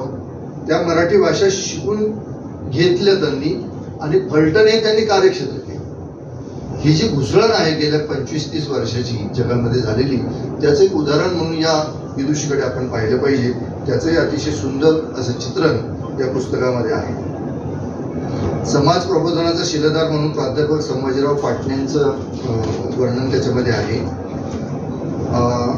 संस्कार धनाच्या याच्या हेडिंगविषयी म्हणजे त्यांच्या मथळ्याविषयी मला कौतुक वाटलं आणि त्याचं श्रेय मला वाटतं जसं श्रीकांत कात्रेंना आहे तसं आमच्या रानडे सरांना आहे.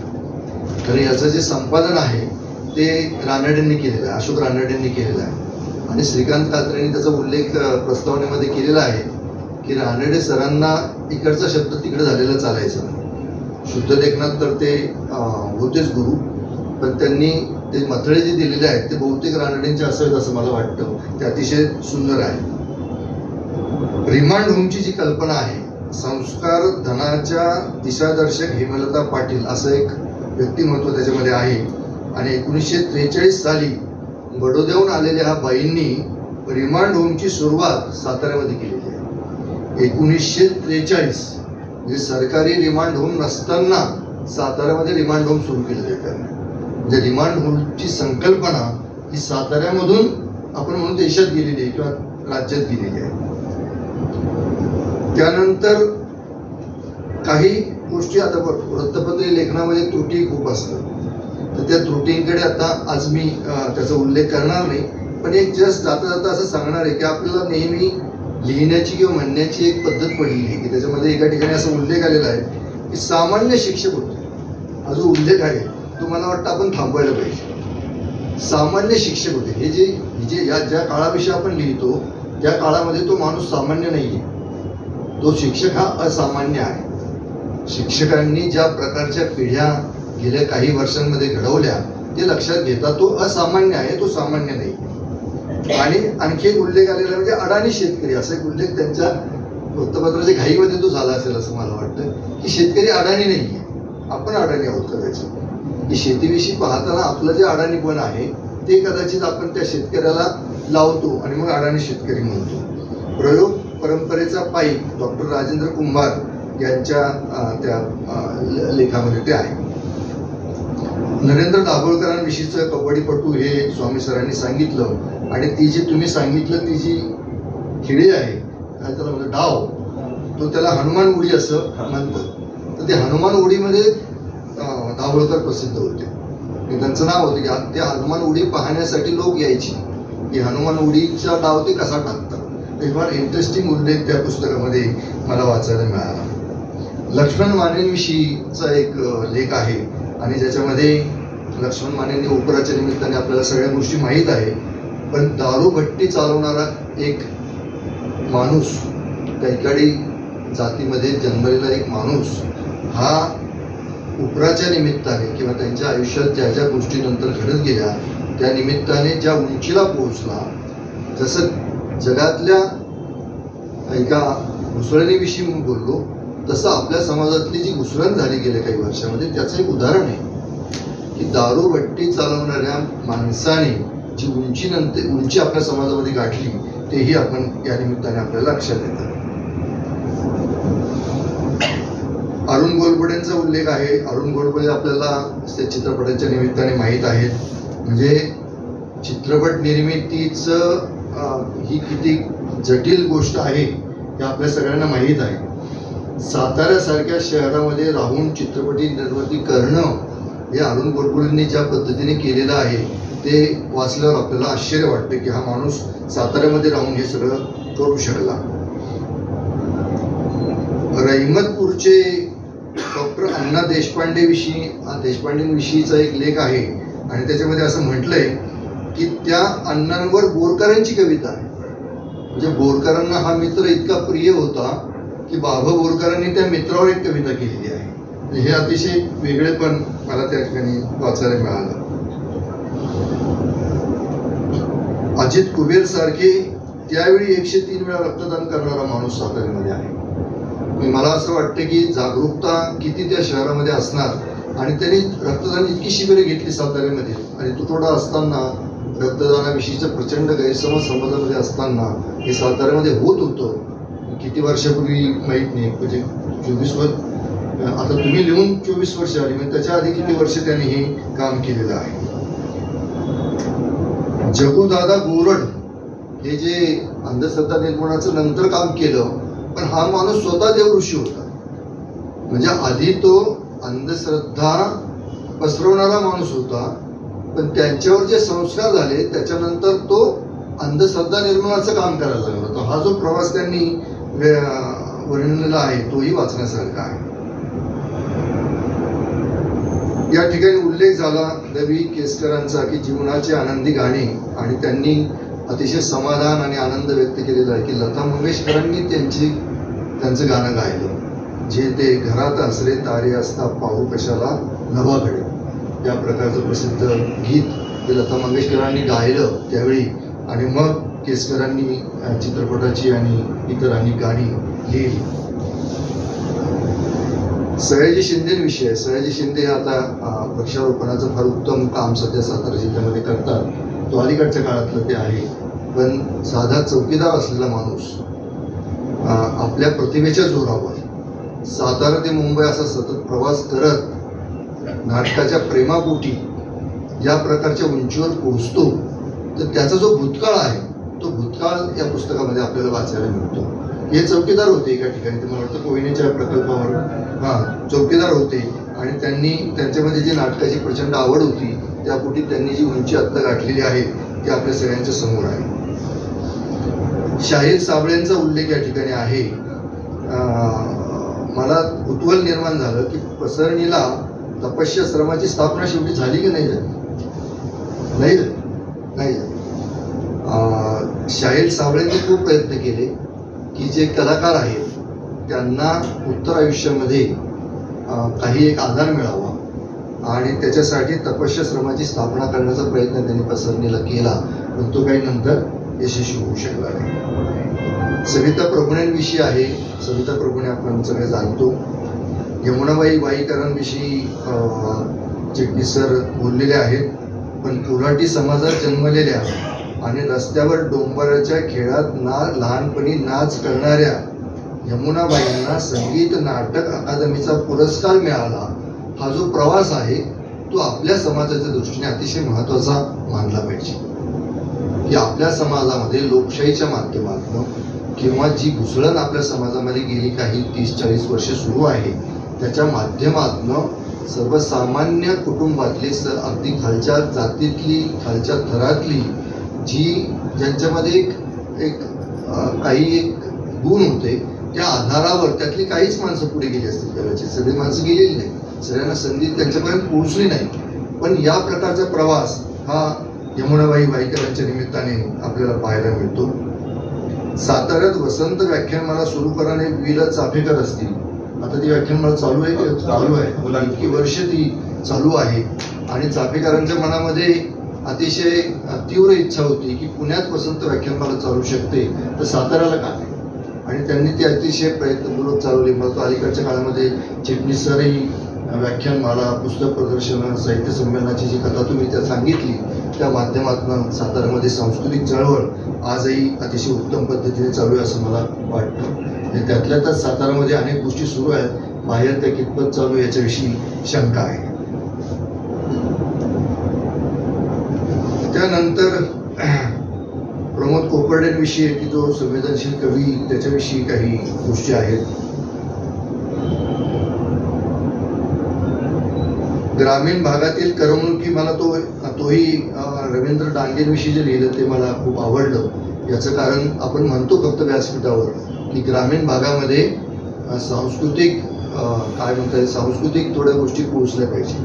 तर हा रवींद्र डांगे हे असं होते की ग्रामीण भागातील करमणुकीसाठी त्यांनी आयुष्यभर प्रयत्न केले. त्यांना शक्य होतं की शहराकडे जाण्याची शक्यता होती त्यांच्या आयुष्यामध्ये, पण त्यांनी सातारा जिल्हा निवडला आणि सातारा जिल्ह्यातल्या ग्रामीण भागामध्ये त्यांनी नाटकं केली, इतर सगळ्या गोष्टी केल्या. हेही मला फार महत्वाचं वाटलं. शाहीर आबाजी पवारांविषयीचा फार सुंदर उल्लेख या ठिकाणी आहे की हा माणूस दारिद्र्यात जन्मला, आयुष्यभर दारिद्र्य त्यांच्या आयुष्यात आलं, पण त्यांच्या कलेविषयीची आसक्ती एवढी प्रचंड होती की सातारा मुंबई हा प्रवास सतत करत आणि एका मोठ्या अपघातामध्ये त्यांचं मोठा अपघात झाला.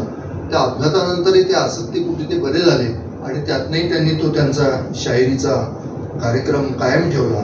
हे वाचल्यानंतर असं वाटतं की अरे, हे जर लोकांसमोर आलं तर आपल्या आयुष्यातल्या अडीअडचणीवर मात करून एक प्रेरणा आपल्याला निश्चितपणे मिळू शकते. अशी एवढी म्हणजे संवेदनशील कलावंत म्हणून दिलीप आंबेकरांवरचा एक लेख आहे आणि त्याच्यात उल्लेख असा आहे की त्यांना मुंबईमध्ये जाऊन स्थैर्य मिळत नव्हतं, तर ज्या काळामध्ये काम मिळायचं नाही त्या काळामध्ये चौपाटीवर वेफर विकून त्यांनी मुंबईमध्ये राहण्याचा प्रयत्न केला. तर ही जी प्रेरणा आहे, ही जी प्रचंड आसक्ती आहे, ही आसक्ती आंबेकरांच्या लेखामध्ये मला पाहायला मिळाली. पी.एन. जोशींचा उल्लेख केला पाहिजे. म्हणजे कलाकारच नाही, तर पी.एन. जोशींनी ज्या पद्धतीने बँकिंगमध्ये साताऱ्याच्या माध्यमातून एक मोठी कामगिरी बजावली युनायटेड वेस्टर्न बँकेच्या निमित्ताने, ही मला असं वाटतं की फार महत्त्वाची आहे. युनायटेड वेस्टर्न बँक आपल्या सगळ्यांना माहीत आहे आणि त्या माध्यमातून किती वेगळ्या पद्धतीने आर्थिक स्वरूपाचं काम या भागामध्ये झालं याची आपल्याला कल्पना आहे. त्याच्यामध्ये फार इंटरेस्टिंग एक उल्लेख मला वाचायला मिळाला, तो मला सांगायचा मोह होतो. त्याच्यामध्ये त्यांनी असं म्हटलेलं आहे की सीमा भागात मुलींचं शिक्षण मराठीतून होत होतं आणि त्याचं कारण असं होतं की कारण तिथल्या मुलींना महाराष्ट्रात सासर मिळावं. मुलींना जर सासर मिळायचं असेल महाराष्ट्रात तर त्यांचं शिक्षण मराठीतनं आणि मुलांचं शिक्षण कन्नडमधनं, असा तो एक वेगळाच पैलू तिथे मला वाचायला मिळाला. दापरू माझगावकरांचा सहकारीविषयीचा उल्लेख आहे. पी.डी. पाटलांचा उल्लेख मला फार महत्त्वाचा वाटला, विशेषतः अलीकडच्या काळाविषयी, आणि त्याच्याविषयी मला वाटतं अधिक शोध तुम्ही घेतला पाहिजे, कारण तुम्ही आता साताऱ्यामध्येच काम करतात. पी.डी. पाटील हे 43 वर्ष कराडचे नगराध्यक्ष होते, आपल्याला सगळ्यांना कल्पना आहे.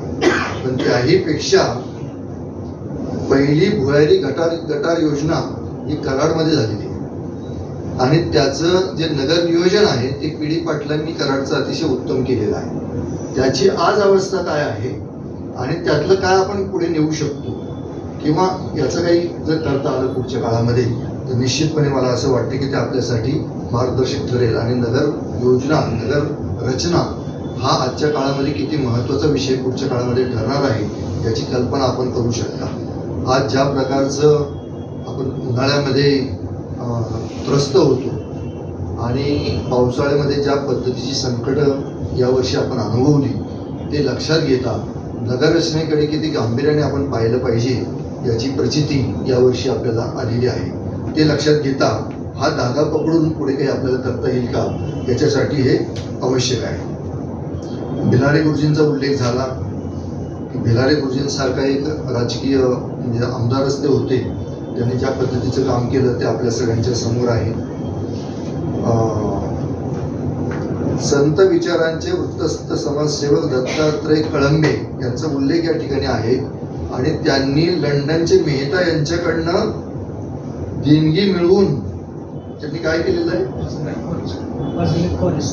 वाजगणित कॉलेज सुरू केलं. म्हणजे ते होते साताऱ्यामध्ये, पण शिक्षणाची ओढ इतकी प्रचंड होती की त्यांनी लंडनच्या मेहतांकडनं त्याच्यासाठी निधी मिळवला. हा उल्लेख त्या ठिकाणी मला फार महत्वाचा वाटतो. म्हणून मी म्हटलं की साताऱ्यामध्ये इतक्या विविध प्रकारची माणसं होती आणि त्यांनी अतिशय वेगळ्या प्रकारचं काम त्यांनी त्या ठिकाणी केलेलं दिसलं आहे. सज्जनगडाचा उल्लेख या ठिकाणी आहे. सज्जनगडावर आता आपण अतिशय आनंदाने जातो आणि सगळं सज्जनगड अतिशय प्रेमाने पाहतो. पण सज्जनगडावर ज्यावेळी कोणी जात नव्हतं, फारसं तिथे काही नव्हतं, त्यावेळेचे उल्लेख या ठिकाणी आहेत. आणि ते करणारे मारुतीबाबा रामदासी समर्थ सेवा मंडळाचं काम त्यांनी केलं आणि हळूहळू सज्जनगडावर काही काही गोष्टी व्हायला लागल्या. सज्जनगडावर काहीही नव्हतं, पाणीही नव्हतं, त्यावेळी त्यांच्या प्रयत्नांतून ह्या सगळ्या गोष्टी झाल्या, याचा उल्लेख त्या ठिकाणी आहे. आता हा जुना काळ असल्यामुळे जुन्या काळामध्ये आणि आता जो फरक पडलेला आहे तोही या पुस्तकामध्ये पाहायला मिळतो. तो पालेकरांचा उल्लेख मला वाटतं कोणी केला, सारंगने केला. तर पालेकरांच्या याच्यामध्ये जो उल्लेख आहे की गहूच मिळत नव्हता, टेकडीसाठी गहू मिळत नव्हता, कारण सगळी ज्वारीच खात होते लोक, गहू खातच नव्हते. आपल्या सगळ्यांना कल्पना आहे आपल्या घरी ज्यावेळी पाहुणे यायची त्यावेळी गव्हाच्या पोळ्या व्हायच्या. आता पाहुणे आले की भाकरी मागतात, ज्वारीची भाकरी असेल तर बरं होईल असं म्हणतात, किंवा गुळाचा जर असेल तर बरं होईल असं म्हणतात. हा जो फरक पडलेला आहे तोही अशा निमित्ताने आपल्याला पाहायला मिळतो. आता याच्यामध्ये मी म्हटलं की मी कात्रेंना धन्यवाद याच्यासाठी देईल की त्यांनी त्यांच्या निवेदनात काही गोष्टी सांगितल्या. धन्यवाद यासाठी देईल की सगळ्या प्रकारची माणसं येतात, केवळ कलाकार आहेत, केवळ क्रीडा प्रसारक आहेत असं नाही, तर कामगारांच्या चळवळीचा आणि जीवनाचा आधार असणारे बळवंत गोहाड यांचा उल्लेख या ठिकाणी आहे. आणि त्याचं बरंच वर्णन आहे. पण त्यांनी जी संघटना स्थापन केलेली आहे त्याच्यामध्ये एक संघटना अशी आहे की महाबळेश्वर भागामध्ये मोळी विकणाऱ्या महिलांची संघटना त्यांनी स्थापन केली. की मोळी विकणाऱ्या बायका, आता ते मी कल्पना करू शकत नाही, त्यांची संख्या कदाचित खूप असेल त्या ठिकाणी, म्हणून त्यांना असं वाटलं की मोळी विकणाऱ्या बायकांची संघटना स्थापन केलेली आहे. तर त्यांचं जे शोषण होत होतं ते शोषण थांबवण्याचा प्रयत्न त्यांनी त्या माध्यमातून केलेला आहे आणि हे फार महत्वाचं वाटतं मला. याचं कारण आत्ता कोण म्हणाले की सामान्य माणसाचा इतिहास, मला तुम्ही म्हणाला, सारंग म्हणाले की सामान्य माणसाचा इतिहास हा समोर कधीच येत नाही. आता आपण जो इतिहास वाचतो तो सगळा राजा राजवाड्यांचा, मोठ्या माणसांचा, त्या दृष्टीने मला हा उल्लेख अतिशय महत्वाचा वाटतो. मातीमध्ये रमलेले प्रयोगशील मन बाळासाहेब पवारांचा उल्लेख या ठिकाणी आहे आणि त्यांनी शेतीमध्ये प्रचंड प्रयोग केले. त्यातला एक प्रयोग असा आहे की ऊसामध्ये आंतरपीक हे आता आज नाविन्य नाहीये, पण त्यांनी सुरुवात केली. हे महत्वाचं आहे की ऊसामध्ये आंतरपीक घेतलं जाऊ शकतं आणि त्या माध्यमातून शेतकऱ्यांना जास्त उत्पन्न मिळू शकतं. हे त्या ठिकाणी लोक पाहायला यायचे की यांनी काय प्रयोग केले आहे. लोक ट्रिप त्यावेळी सहली यायच्या की यांनी काय प्रयोग केले ते त्यांना पाहायचं होतं. खंबाटकी घाटातल्या अपघाताचा उल्लेख या ठिकाणी आहे आणि मला ते आठवलं म्हणून फक्त उल्लेख करतो की खंबाटकी घाटामध्ये एक फार मोठा बस अपघात झाला होता आणि त्याच्यामध्ये 49 लोक मृत्युमुखी पडले होते. आणि आपल्याला कल्पना आहे की एम रमजू नावाचे जे छायाचित्रकार आहेत त्यांनी ह्या अपघाताचं छायाचित्र काढलं होतं आणि ते सगळ्या वर्तमानपत्रामध्ये ते त्यावेळी देत होते. आणि त्याच्यानंतर मग खंबाटकी घाटामध्ये एक नाका झाला आणि त्या नाकामध्ये एसटीचा ड्रायव्हर दारू प्यायलेला आहे का नाही हे पाहण्यासाठी एक स्वतंत्र व्यवस्था करण्यात आली होती. तर तो एक उल्लेख त्या ठिकाणी निश्चितपणे मला महत्वाचा वाटतो. निसर्ग लिलांच्या अभ्यासक डॉक्टर सुनीला रेड्डी यांच्यावर एक लेख आहे आणि मला असं वाटतं की निसर्ग सूक्त नावाचं अतिशय सुंदर पुस्तक त्यांनी लिहिलेलं आहे. महाबळेश्वरला राहणाऱ्या डॉक्टर सुनीला यांना निसर्गाचा अभ्यास करावा असं वाटणं हे साहजिक आहे, पण त्याचा त्यांनी, आता ह्या बाई आलेल्या बाहेरून कुठून तरी मला वाटतं कर्नाटकात आलेले आहे आणि त्यांनी निसर्गाचा अभ्यास करून या प्रकारचं पुस्तक लिहिलं. हाही उल्लेख मला या ठिकाणी महत्वाचा वाटतो. श्रीकांत कात्रेंनी म्हटलं तसं 3 चाकांमधून धावणारी माणुसकी असं हेडिंग आहे का लेखाचं, तर ते बबन धनोडे यांच्याविषयी. ते रिक्षा चालक आहेत आणि रिक्षा चालक आहेत तिथं जसं बाबा आडवांनी पुण्यामध्ये रिक्षा चालकांची रिक्षा पंचायत उभी केली, तशी सातारामध्ये बबन धनवडेंनी रिक्षा चालकांना एकत्र केलं.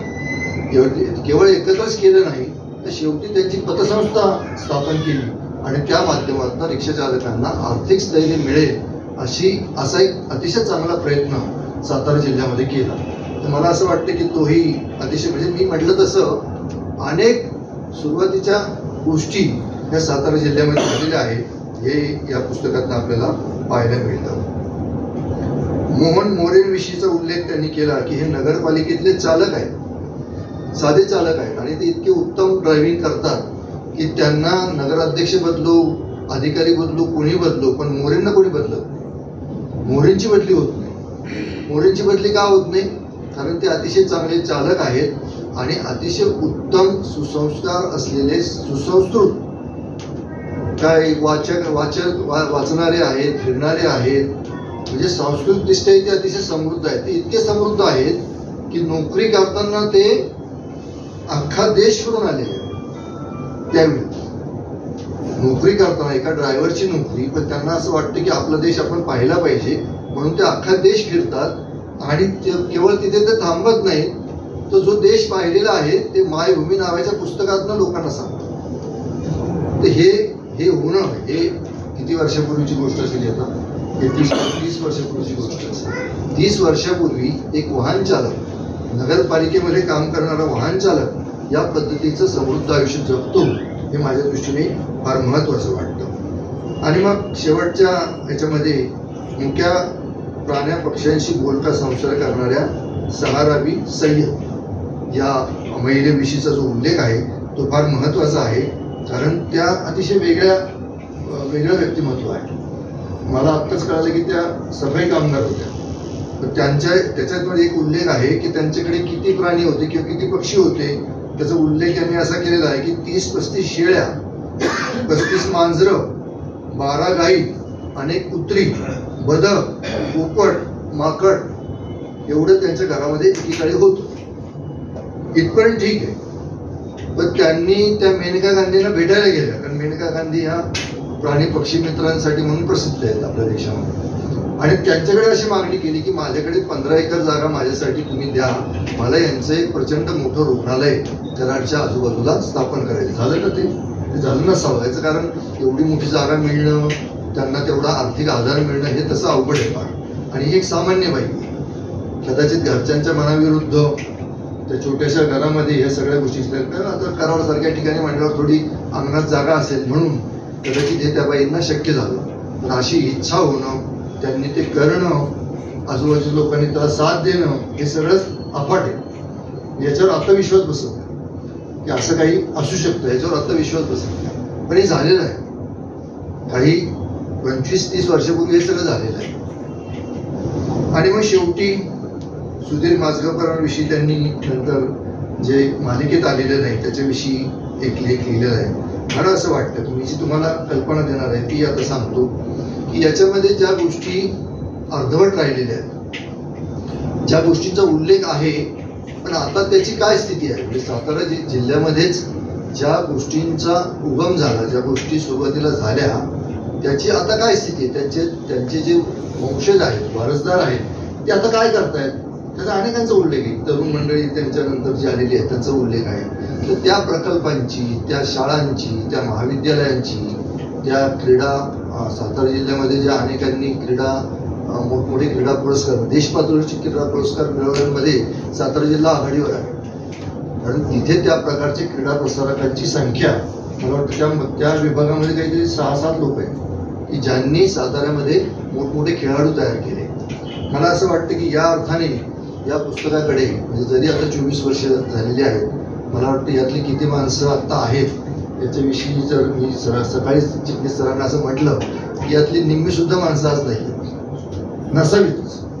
कारण हे पुस्तक लिहिलं त्यावेळेस ती काहीतरी 60-80 अशा वर्षाची होती. तर एवढं सगळं काम करण्यासाठी तेवढं आयुष्य तर द्यावंच लागतं, हे तर आपण मान्यच केलं पाहिजे.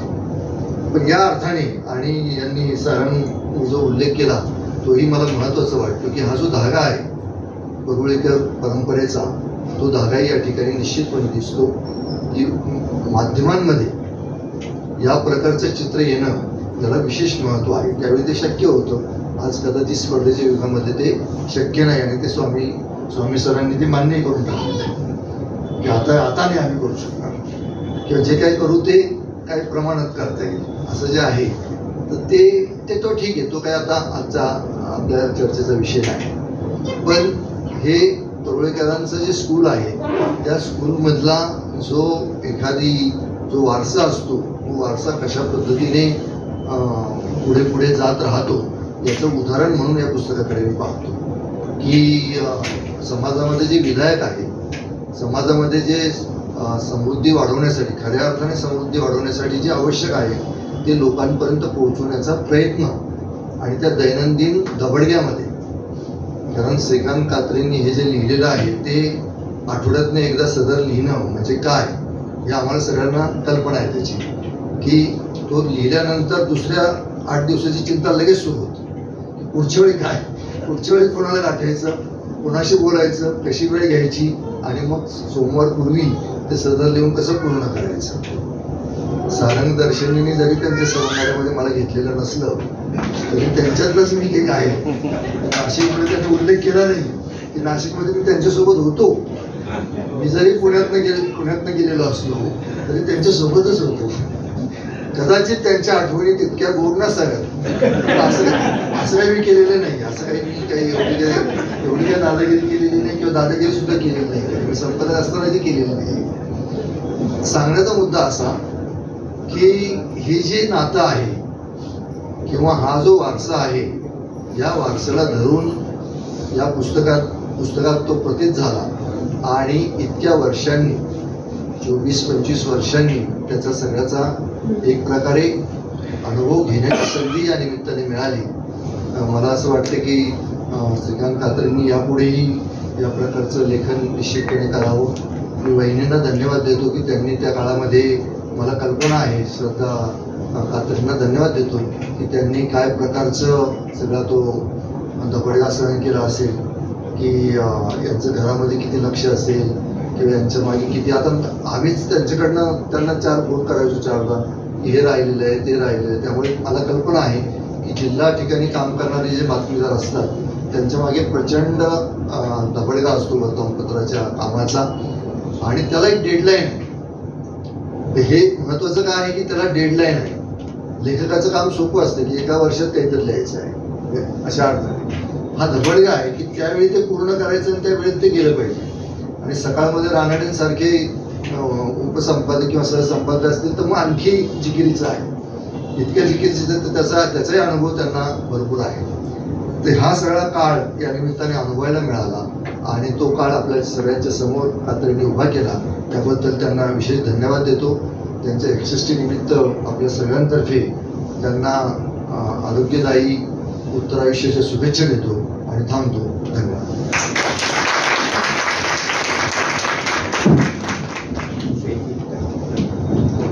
सरांनी अतिशय सविस्तरपणे या पुस्तकातल्या व्यक्तिरेखा उलगडून दाखवल्या. एक छान असं विचारमंथन या ठिकाणी झालं. सारंगजी दर्शने, मालकर सर आणि BL स्वामी सर यांच्यामुळे. आपण कात्रे सरांचे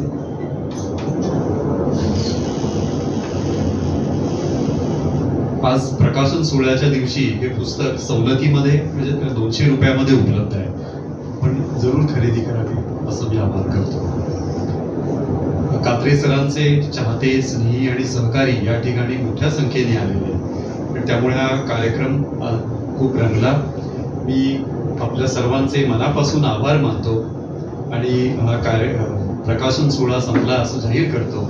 त्याचबरोबर आज कात्रे सरांचा वाढदिवस आहे. या ठिकाणी आपल्या सर्वांच्या उपस्थितीमध्ये आपण केक कापूया आणि कात्रे सरांना शुभेच्छा देऊ.